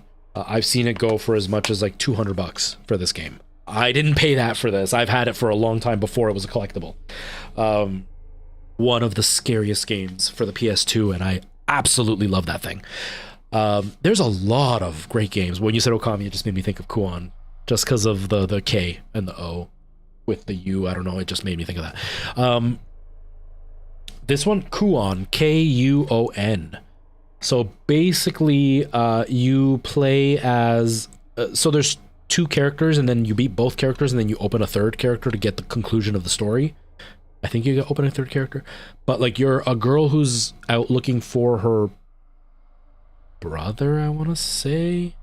I can't remember exactly what it is, but like, you're looking for your brother or something, and you're in this like haunted old Japanese mansion, and it's like surrounded by ghosts and like demons and stuff. And then the 2nd character, you are part of a group of exorcists who are there to try to cleanse this house. And so as the story progresses, it's something like the spirits have to take a girl sacrifice to bring back life or to destroy life. I can't remember the details. It's been a while since I played it. And so like you play as these two characters going through the story of this ancient mansion. It's really creepy. It's very like eerie in like the sound effects and the ghosts you run into, and like fighting is, the mechanics are bad. The mechanics are really bad. Fighting is like using magic, but it's really slow to attack. You get hurt very easily. You can die super easily. But I thought it was really creepy. And there's like these two twins that sing all the time, and every time you hear them singing, it just gives you goosebumps. It even now gives me goosebumps. It was great. I love that game, and I didn't know it was a collectible until one day. Yes, I'm quoting these people, but what they said was accurate because everybody hates them, and I think it's disgusting what they do. But DK Oldies made a video back when DK Oldies first started on TikTok, and they talked about Kuon being one of the more collectible games, and I had no idea. And I was like, really? I love this game and I have it. And then I went and I started looking on eBay and stuff, and it's like $150, $200, $300. I was like, holy crap. And like the cheaper ones were literally just the disc or like just the case and disc. But like I've got the manual and everything in it. Like it's complete in box. It's just not sealed because I've obviously played it a whole bunch, but it's in mint condition, and I didn't know it was a collectible. DK Oldies pointed me to that. Too bad that they're scumbags when it comes to pricing. But yeah, there's a lot of really great games out there that are worth playing, 100% worth playing. It just sucks that people don't. Hey, Future, how you doing? Welcome. That people don't give the love that some of the games deserve. Because so many people concentrate on the really big ones, right? Like Metroid is a huge, like, classic. Zelda, huge classic. But there are so many other games out there that are just genuinely fun. Tomba was a really fun game when it came out. It was on PS1. It was when they were still trying to figure out 3D and before joysticks were really common.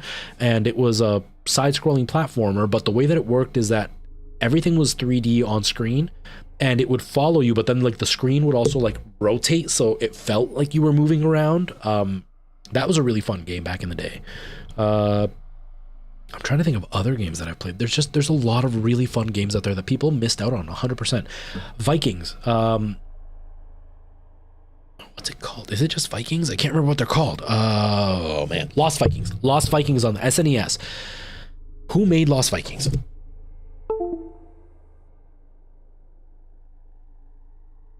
What was that? Something Tigerund, and I don't know who it was. Was it Blizzard? Yeah, Blizzard helped make it on the Game Boy Advanced. Interplay did the main game. Lost Vikings. It was 3 Vikings that you could play as, and each one had their own specialty. Like one had a sword, one had a bow and arrow, one had a shield. The guy with the shield could glide, so you were able to actually like fall down without hurting yourself. Obviously the guy with the sword could fight. The guy with the arrow could shoot things through like lasers, so you could like trigger buttons, and you would switch between characters, and it was multiplayer, but you could only control one Viking at a time, so you would still have to work as a team to figure out which Viking was going to be used for what to try to get past a certain area. That game was awesome, and it doesn't get a lot of love out there. There's a lot of really, really cool games out there. Yeah, they don't, not only do they not clean them, but they call them refurbished, and refurbished is fully rebuilding certain parts of the console to fix it, like, you know, reshelling it or resoldering parts that might be broken, or, you know, cleaning the disc and replacing the disc reader and replacing the laser or whatever. That's refurbishing. They'll literally just repackage it and send it to you. So like they didn't even clean it, and cleaning it is not refurbishing it. And so it's like they're just running a scam. It's disgusting. And then they try to like act like people are accusing them of stuff that's not fair, and it's like, but you're falsely advertising what you're doing. It's different if it was like people complain because your consoles aren't that great and they're saying you're selling bad consoles, but hey, look, they're refurbished.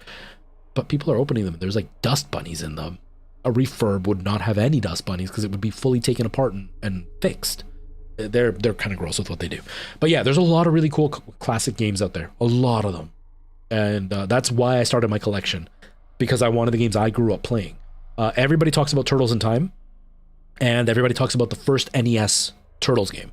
That's like the big one that everybody knows. But there's Teenage Mutant Ninja Turtles, the arcade for the NES. That's a classic. That's a great game. Super unforgiving, super hard, really fun. And then there's TMNT Manhattan Project. which was the follow-up to the arcade, which was specifically a Nintendo version, because the first one was the first arcade Ninja Turtles. Then Turtles in Time was the second arcade game that came out that they put on the SNES, but the first one was on the NES, and it's great. And then Manhattan Project was the follow-up, same gameplay and everything, but specifically for the NES. That's another great game that nobody ever talks about, and it's so good. There's so many of them. I don't even know. So I own all three. DuckTales is one everybody talks about. That's a classic. Obviously, I have Super Mario 1, 2, and 3 on the NES. Rescue Rangers on the NES was a great game. Rescue Rangers on the NES is so much fun. DuckTales, that everybody knows about Darkwing Duck, is another one that's really good on the NES. Battletoads was on the SNES. They had an SNES Battletoads, but there was also the NES version of Battletoads. That one was really, really hard, so you maybe played the SNES version, because that one was less hard, but it wasn't as renowned as the NES version. There's a lot of them. PS1 has an insane amount of classic games that are awesome. Same with the Xbox, the original Xbox. There's a game called Brute Force, something like that. It was a first-person shooter a la Gears of War, but like, I want to say there was like a lizard guy. That one was really cool because it was one of the first games to really introduce depth of field. So you had like blur when you would like zoom in with your scope, you would get like blur in the background, so it made it feel more realistic. Yeah, it might have been the NES one. It might have been the NES one that you were playing. But yeah, PS1 has a lot of great games. Really, really fun games. I can't name any off the top of my head because that wasn't an era that I played anything obscure. I played more of the classics on that one. Like, I played a lot of Metal Gear, Resident Evil, Silent Hill, Final Fantasy. Final Fantasy VIII was a huge one for me. That was a huge one for me in that era. But at that time is when I was starting to get into video games, and I was very poor. But we didn't rent as many video games because that's when Blockbuster started to kind of go under. So it wasn't like I had a lot of games to choose from. And the games were getting so long that renting just didn't make sense because like I would rent it for the weekend and it wasn't enough time to beat a game. NES and SNES is where I know more because I could rent those games, play them for the weekend and return them, and it was fine. But no, there's a lot of great PS1 games that nobody talks about that are just like insanely fun. There's a lot of cool stuff out there. Okay, we've got 29 people watching. Is there any... I don't normally raid, but why not? Let's see if there's anybody that I follow that I can raid. If not, then I'm not going to raid anybody. Oh, it doesn't look like there's anybody doing anything that's within our genre.